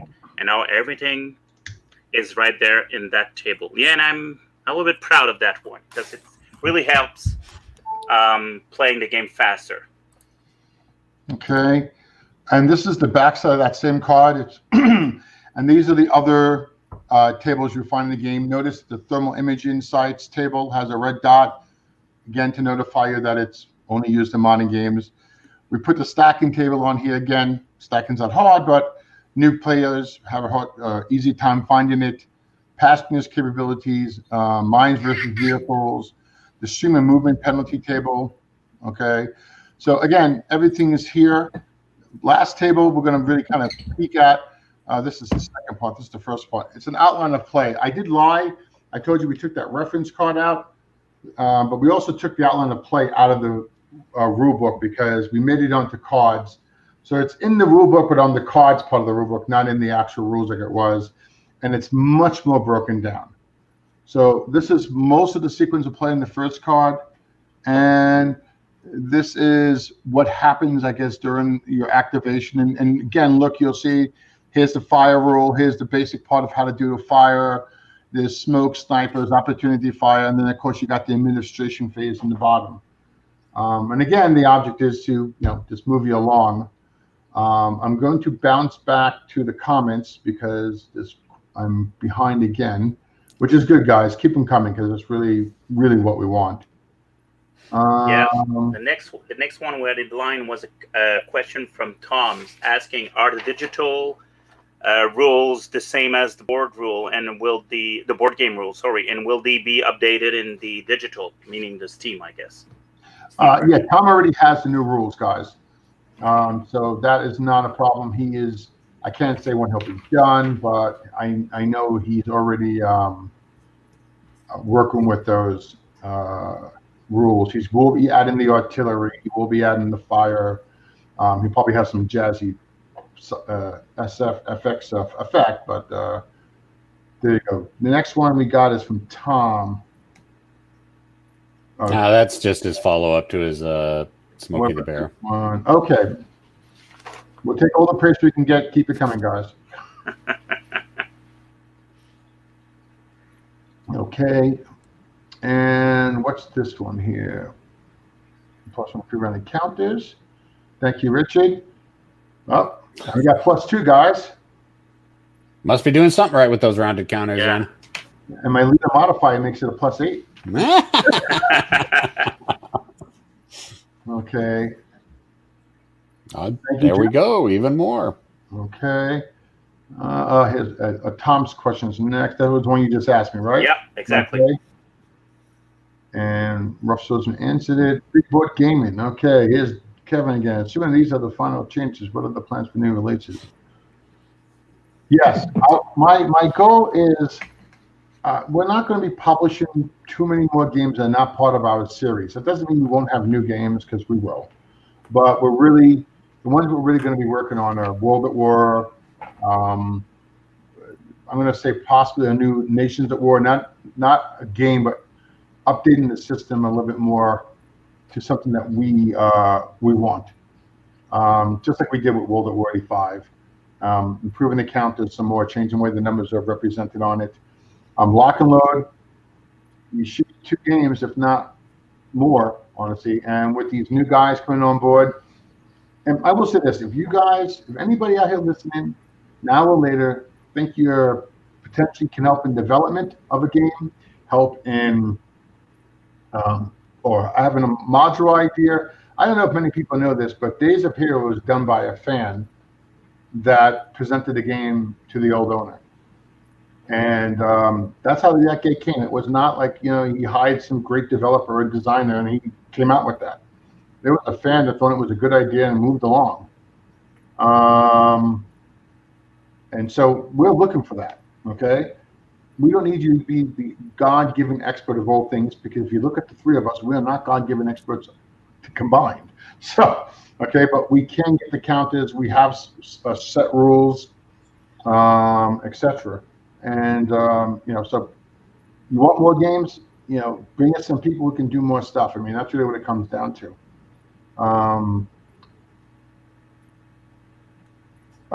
Okay. How you doing there, Dan? El Duce. Oh, that's something. Most of you guys may not realize that. How well this is going to show up on the screen, guys. That's the new cover. And it's always backwards. That's my sexy face. That's that one's Ava Catone. It happens to be my spouse now. That's Ralph. Yep. That is Stefan. Yep. Followed by Dan. That is Sean Drillinger. He's the guy behind the new Nations at War stuff and the Point Blank game, and he did some Tank and Tank for us. That is Blackwell Hurd. Okay, he doesn't look as stressed as in that picture as he should. Okay. That is Mark Van Marshall. He's one of the other graphic artists we have. That is Darren White. If you talk to tech support, placed an order, that's the guy you're talking to 90% of the time. Okay, go up. That's Maurice. He runs Mo's Game Table. Mo's Game Table. That's Kevin Sharp, people. Yes, it is. Don't let him fool you. Okay.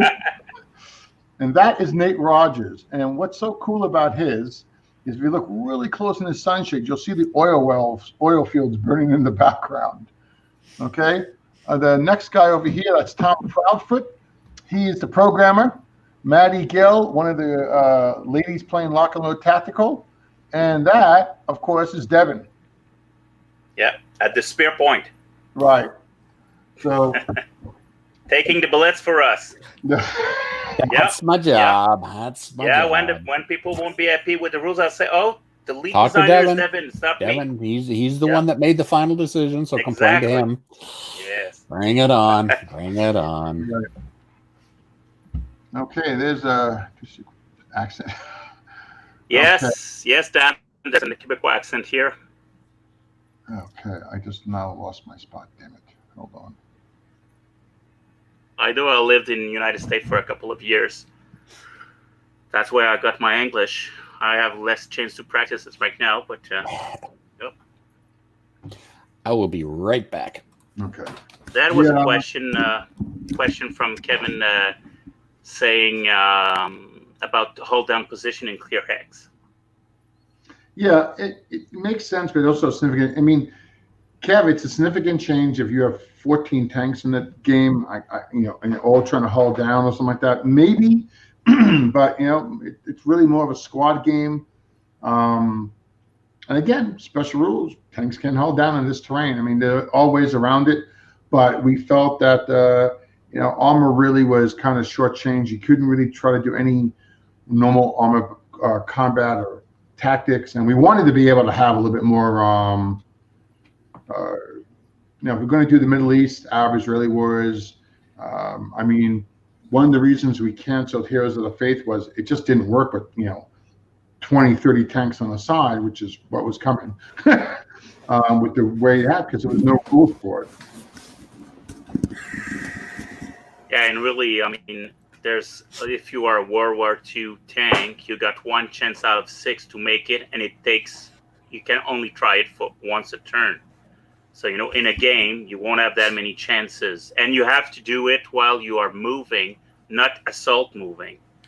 So, if you are just moving, not assault moving, you are not firing. So you spend that turn to move and try to get into an all-down position, not firing. And we all know how many few turns there are in lock and load tacticals.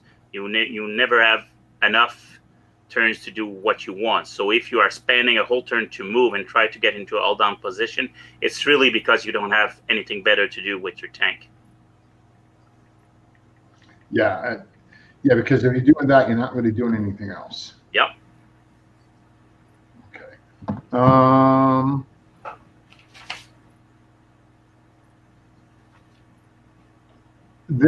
I saw a screenshot of it. It's already converted, but they're cleaning up the UI. I shouldn't take much longer. I think he originally said October, so it's got, I guess, half a month to go. But yeah, it's being done.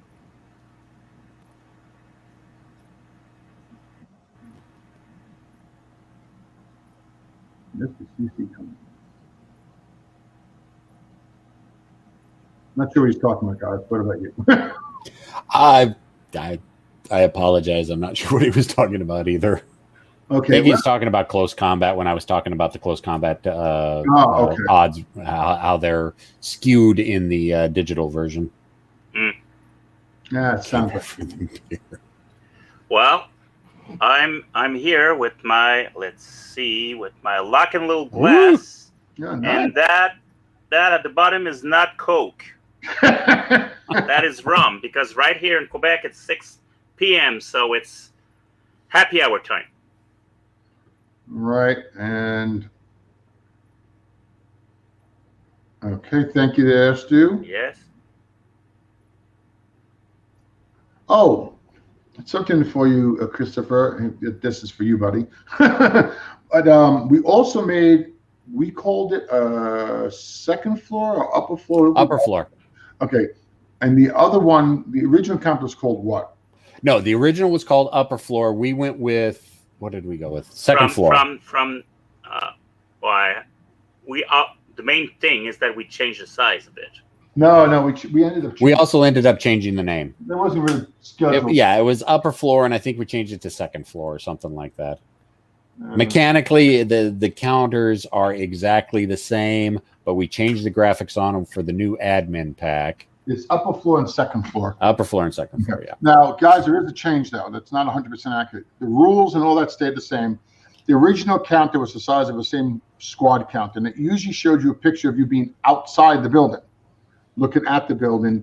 And so if you had a stack of 3 or 4 guys and an upper floor, upper level counter, and 3 or 4 more guys, you really couldn't tell who was where and why. You would have to take the whole thing apart. Well, we made one the size of a weapon team. Weapon teams. We named this upper floor, and it looks like a floor, basically. And so what happens, you can put 2 or 3 guys on it on your first floor, or lower level, whatever you want to call it. Ground floor, whatever, yeah. The upper floor counter on top of it, and then put those guys on top. So now you can easily see who's on what floor, and you can just take the bigger counter, lift it up, and check the guys underneath you for what you're doing, and put it down. It's a cosmetic thing. It's a thing to make life a little easier when you play the pieces. Use them, don't use them. They come in the admin utility sheet. We did blow past that. Okay, what's this one? Projected module release for the digital on schedule. Tom told me yesterday, right, Friday, it was yesterday, that we should see Heroes of the Falklands by this Friday coming, so a week from yesterday. Okay, so the detailed line of sight will get thrown in more and more as we go forward, because the artist has to make that black and white map I showed earlier.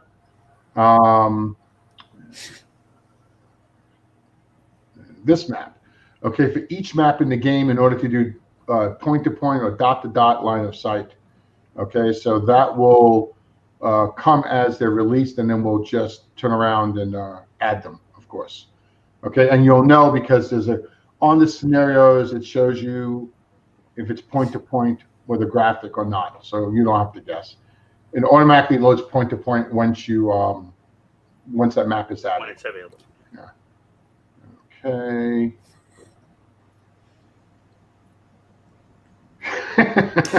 Yes, people were trying to justify that they could set up a tripod while they were riding on a tank. It's one of the reasons. With 12 guys. With 12 guys. Yeah. Yeah, so that's one of the reasons why we had to justify that you couldn't do that anymore. Yes, we've had many conversations like that, Kev. Okay, Kev, that's not going to happen. Rules don't say you can do that. Can't do it. Okay. Yeah, they're basically looking at the rules. They're looking at the rules and don't look at what the rule represents. So they're just focusing on the rules. It says, oh, the rule don't say I can't do it. So, but there's that cardinal rule. Yep. Yeah, and that's why it says in the rules. The rules don't say you can do it. You can't. You can't do it. It's just to add, just try to stop that. I don't see any ASL. I love that. I don't know if he starts showing up. Okay. Yeah, Sue was on a roll at that time. Okay, let's see what else we have here. You know, I don't agree with. The DC table, I agree, but if you've never played a war game before and you're playing, you're used to playing video games, I have included the game because I want them to start trying it out. And you'd be surprised how many older teenagers and college kids don't even know these games exist. I'm shocked. I'm not just surprised. I am shocked. I mean, the girl I was talking about, Maddie, she kicked Blackwell's ass in playing Twilight Struggle. This is not a 20-minute game. Twilight Struggle is, at best, probably 12 hours, probably close to like 18 to 20 hours, and you have to break it up. And they're just, these kids were just amazed that this existed, because you know what? There's no complete strategist to run into it. There is complete strategists, but those type of hobby game stores that we took for granted, they really are not so much around anymore. Yeah. So unless you have somebody who knows about it, there's a lot of people who do not know that. And yeah, I guess we could tease the youngest and say maybe they're not as smart as we were. Well, I will go into a personal correlation on this. When I first started gaming many years ago, the first real bookcase game I got into was Panzer Leader.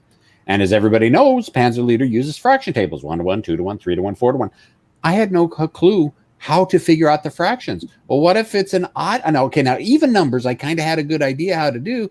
The odd numbers, I had no clue how to work. What do I do with these odd numbers? I would have loved something like we've got for the melee table in Panzer Leader back in the day, and those are just simple fractions. And our fractions for the melee table, we're getting down to 2 to 3. We've got a lot more delineations in there.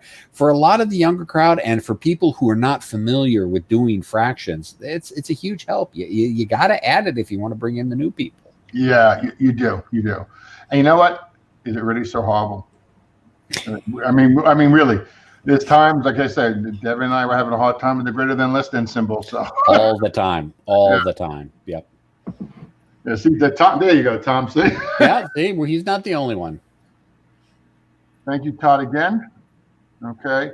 Yeah, I do hope everyone really appreciates the table and stuff because we really tried to staple that down.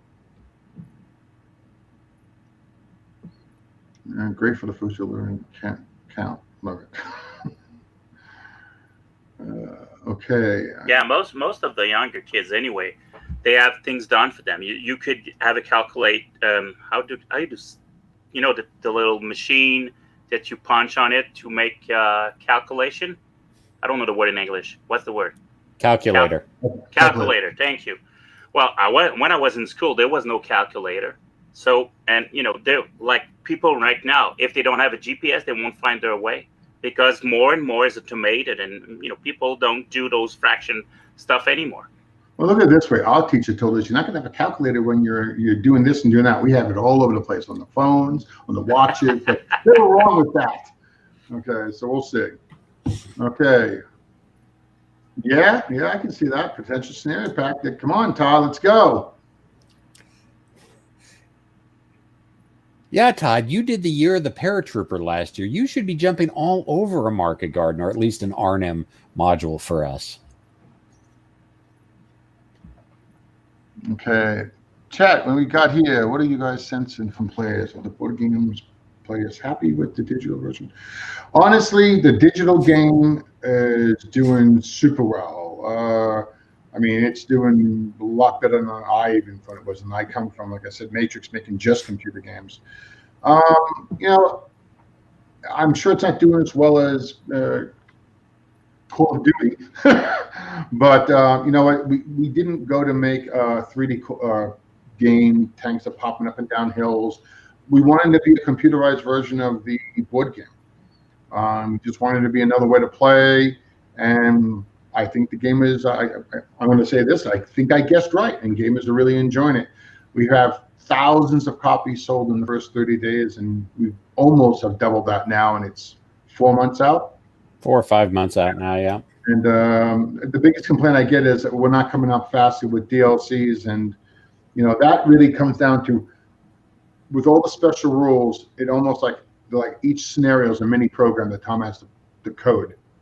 It's going faster because a lot of the stuff is copied from one game onto another sometimes, so it makes it a little bit easier to go forward. But yeah, and the next game, just so you know, the next DLC that should come out after Falklands, I believe, is either going to be Heroes in Defiance or Heroes of the Motherland. I believe it's in Defiance, and I think it's because we need the graphic guy to catch up on the maps. That's really what's slowing us down. Just so you know, we originally went with the hex for hex, and because that wasn't exactly like the board game, it was really the only thing that wasn't exactly like the board game. Tom took a long time to work out and figure out how he could do it differently, and then the artist jumped in, worked with Tom, and we got a way to do it. And but again, it requires technically making 2 maps for every scenario in order for it to work. Yeah, and I think Tom deserves a raise because he's doing a lot. A raise, of course. I got him a phone book for his chair. It's good enough. Because he's doing a phenomenal work, and he's posting almost daily update, and he know the rules real well, and he's responsive, and I think he's doing great. Yeah.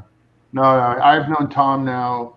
It seems like the entire time I've had Matrix. Just about. Him and I worked on. Tom originally worked on, I believe it was the 2nd or 3rd Steel Panthers, or maybe even both of them. And when I got the source code of Steel Panthers at Matrix, when I first started Matrix, Tom came over and helped me did the upgrading to that with another gentleman. I can't think of his name right now. And we've been doing ever going forward. And the biggest problem Tom and I talked about is a lot of programmers have problems with game design. And so when I deliberately bought Lock and Load, that was the number one thing I wanted to do: get rid of game designing, because you already have good games that are designed, and then convert them to computer play. And we killed the 3D graphics, because that's one of the biggest bloaters of a budget, and most war games didn't care for it. So I mean, if you play, was it the Total Art of War, I think it's called. It was originally Talonsoft, and now it's Matrix. I mean, they had 3D graphics. You remember that with the little icons that we used to drive across, and then you had the. Yep. Most people play with the actual 2D graphics. Yeah. Okay.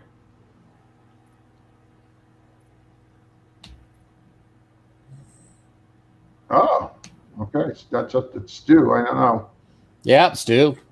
We're going to have Tactical Tuesdays for Lock and Load for a while? He's right. Stu's right. Well, like I said, you're a great person to check out how easy it is to play the new Lock and Load. Download the rulebook, give it a look-see, and see what you think. Watch the videos from Nate, the Gimpy Gamer. Yeah, I really think we're doing a good job in getting new players, and that's really was my goal, is to make the old players happy and keep them going, and get new players. This is Michael. Okay. What is that exactly? The TT, is that Tabletop Simulator, or what is that, Dev? I'm not sure what TT is, to be fair. Okay. It could be a YouTube channel that I'm not aware of. It could be a website that I'm not aware of. Online, regardless of what you may think of me, I am not omniscient and omnipotent in all things wargaming. That's close, but not quite. Listed on your resume, buddy. Yeah, Dan from No Enemies Here drank all the free beer. We're sorry, Rob.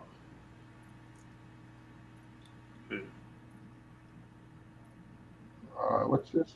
Robert, you are correct. The some of the older games did have that color sheet. It was usually blue or pink, because that was about the only colors Avalon Hill had. Yep. That did have the odds ratio in it, but it was in like most of their flat boxes. By the time I got my hands on Panzerleader, they had stopped putting those in the Avalon Hill games. But you are right; they were in the original. They were in the original games that AH did in the late '60s and early '70s.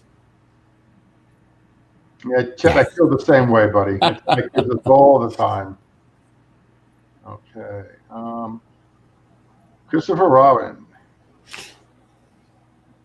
Yeah, that's true.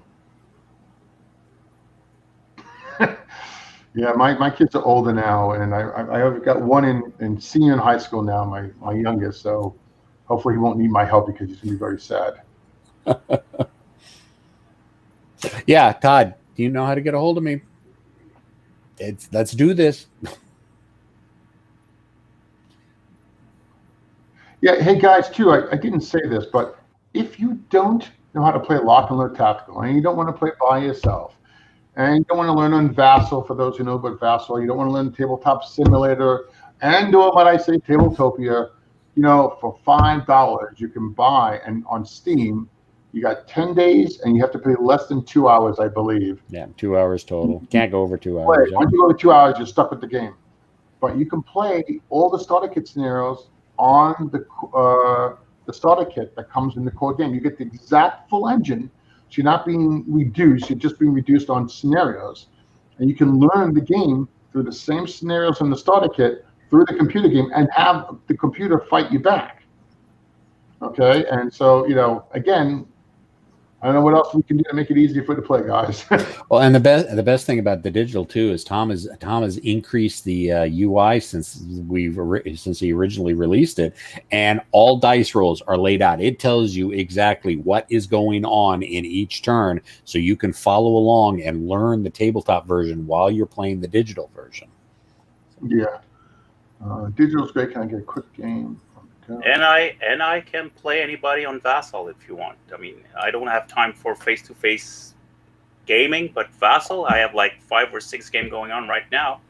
So I might have 2 or 3 more. I mean, it doesn't take so long time, and I will explain, the rule as we go, and add all the modifier and stuff like that. So if you want, just fire me an email or messenger or anything on Facebook, and I'll be happy to play with you. Okay. I like the interface, but I like to pick it up as the complete tax series runs almost as much as ASL's page. I'm not sure we start with there. I like to buy both, but my buddy had the full system. Do you know what the tax system is? No. Not sure. You could failing you. I know. I'm shattering everybody's illusions about me. I think he's talking about the old L Lock and Load Tactical series. I think that's what he's saying. Oh, okay. Yeah. Well, Stu, you know what? Drop me an email. Track me down on Facebook. We can talk. Okay. Buddy. Well, you have hidden the hotline topic part. The LNL fantasy, how's it come along? Not at all. It's gone not even an inch past the last time. I mean, we just don't. I mean, we got a zombie thing, and that was only because I was bored for 20 minutes, and that didn't last long. Space Infantry is mostly Blackwell and myself, and that's moving along nicely. I'm not a fantasy guy. I don't really enjoy fantasy anything. Okay, I had a little bit difficult time with Lord of the Rings. Okay.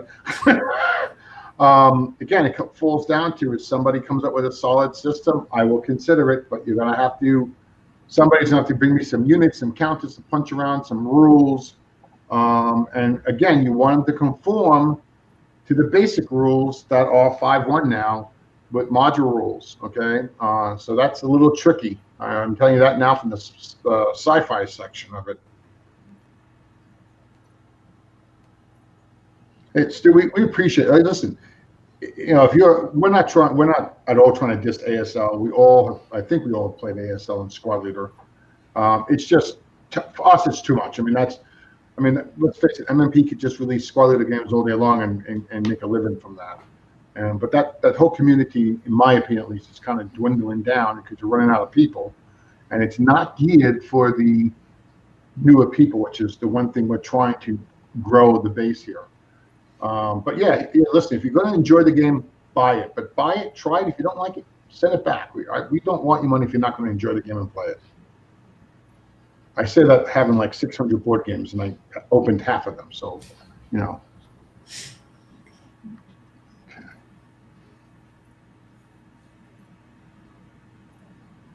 Okay, Tabletopia. Okay, we will close. I think Christopher was offering an answer about what TT would stand for. Yeah. Yeah. Oh, TT Tactical Tuesday. Okay, that's what it is. Okay. You know, I have watched it's a podcast, isn't it?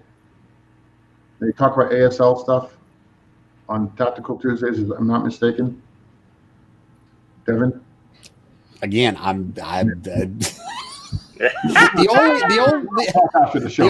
only ASL podcast that I know of,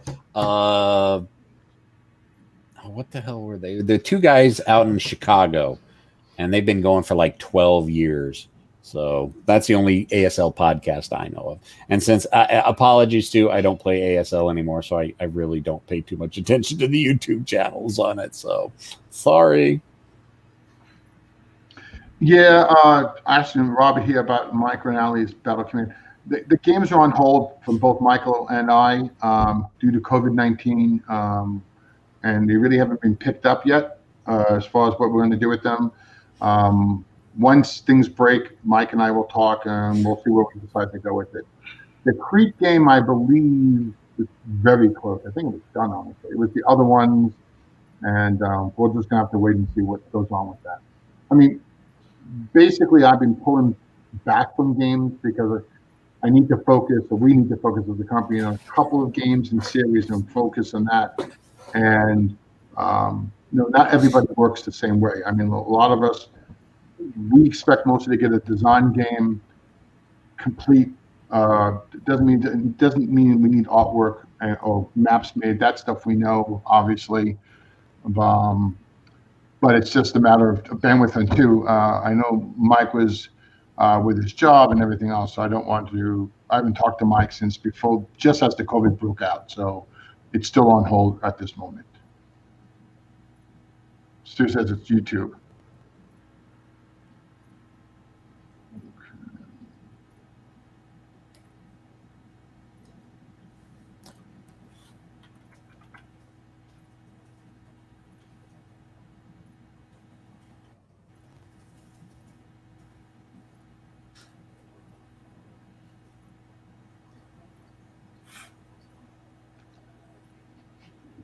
Unless anybody's got any other questions, I think we could probably start wrapping this up. And David, have you got anything more that you wanted to go over? No, I'm just seeing we got, okay. Let me just look at the comments that we wrote down. Hold on. Damn it, there we go. Okay. This is a question that popped in there. Yeah, that's that one of those questions you get because the rule says that you can't fire a support weapon that has more than 2 firepower. Most of the mortar support weapon are 2 firepower or less, 2 or 1, I think, if I remember well. But you can fire that from a motorcycle because usually those support weapons are braced against the ground. They're called B-mortar. You put them on the ground, and so you can fire it from a motorcycle unit. You don't fire mortars from motorcycles. Don't because they're motorcycles, not mortar cycles. See what I did there? Wow. Oh, you were racking them to points today, buddy. Another Stefan one. Yeah, that's because the rule says that you get as many opportunity fire as the number of movement point you are expanding in 1 hex. And so when you unload passenger, you do expand a lot of movement points for the tank, only 2 for the passenger. But those tanks, or those vehicles, they can expand up to 8, 10 movement points. So that would mean that you would actually get 10 opportunity fire against the tank if you target the tank, and only 2 against the infantry. So it's only a way to and anyway, I've never seen a game where people would fire more than maybe twice in opportunity fire. That rule is just there to limit those guys who try to fire everything they have on a tank because it's unloading passenger, and the rule says that you get as many opportunity fire as you spend movement points. Yeah. Hey, Stu. No, they didn't derail the show at all. Hey, listen, we know that there's other games out there besides ours. We don't like them, maybe. No. Nope. No. We know there's other games out there besides ours, and we don't mind. And you know what? We talk about stuff like this all the time, honestly. So, you feel more than welcomed, and hey, and we don't mind even plugging your show. If you give me some information, we'll plug it for you. Okay. We don't have anything else that I can think of, guys, for the Lock and Load Tactical. The book, the Lock and Load new stuff is on sale between, I'm going to say 45 and 25% off. I can't remember, for the next 12 or 14 days. Okay. So until the 4th. I think that's the day. Yep. So until the 4th of November? No, October. 4th of October? I don't even know what month it is. Okay, guys, so if you wanted a hard copy, please go grab one, okay? Again, remember, you can download the Player Age, you can download the Rulebook, okay? It will be coming in other ways, okay? As far as MP3s and audiobooks, and a hardcover will be eventually made, okay? But we love to hear your posts on what you think of the rules, okay? If you think we screwed up on something, okay, we'll want to hear that too, I guess. But, we do want to know. Any ideas of the rulebook for us in the UK? Yes, I would say start nagging Second Chance Game. Second Chance. Okay, those guys are pretty quick on ordering the stuff, and we usually DHL it to them by air, so it doesn't take them long to get it. And I would do it quickly because I supposedly heard that the UK is getting ready for a second lockdown because they're getting the second wave of the COVID. Okay. And but yeah, we can ship it to you from us, but we already know shipping from the US to the UK is not cheap. But if you go to do it and you find it just shipping something ridiculous, open a support ticket to Darren. Darren will answer you. And I just want to do this as normal. Guys, this is to get a support ticket. You have to have an account on the store to do that. Okay. And ask away. I mean, that's what we're here for. If you're looking for our games on Steam, there you go. Okay. We have quite a few computer games out there. And this we put up there for people just in case, you're feeling bad, things are going crazy in the country. These are just places that, honestly, I've checked with a few people for any type of problems. We just want to, not let you guys feel alone. I know there are people, including us, that, we do care. And it's not just all about games, it's about people. That's why we game. We game because we're gaming with people. Yep. Okay. And then, of course, we've got Devin's... my wheelhouse. And by the way, he likes most of the questions asked there for the games. I spend a lot of time in the Discord, and it's easier for me to track things on there than on Facebook. So, for those who may not know, why is this turned off? Turn off. There we go. Okay, we have put all the lock and load tactical core games, Nations at War and World at War 85, on Tabletop Simulator. Okay, it is a great way to play with your friends online. Each module has one scenario and comes with a solo card.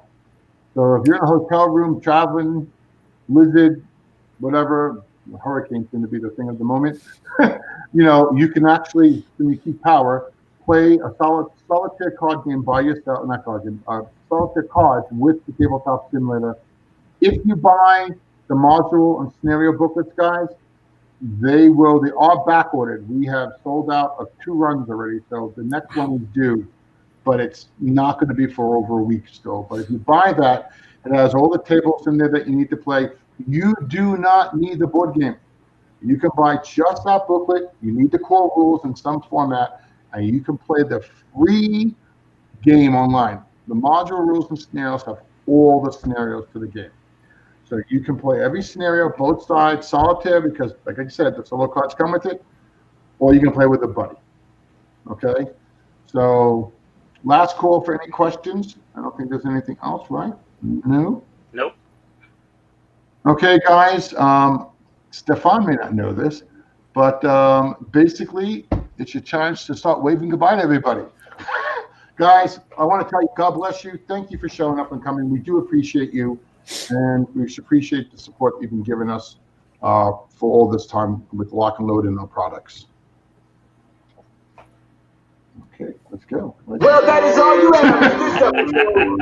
And may God bless you and keep you until next time. Over there is a Rationale Publishing production.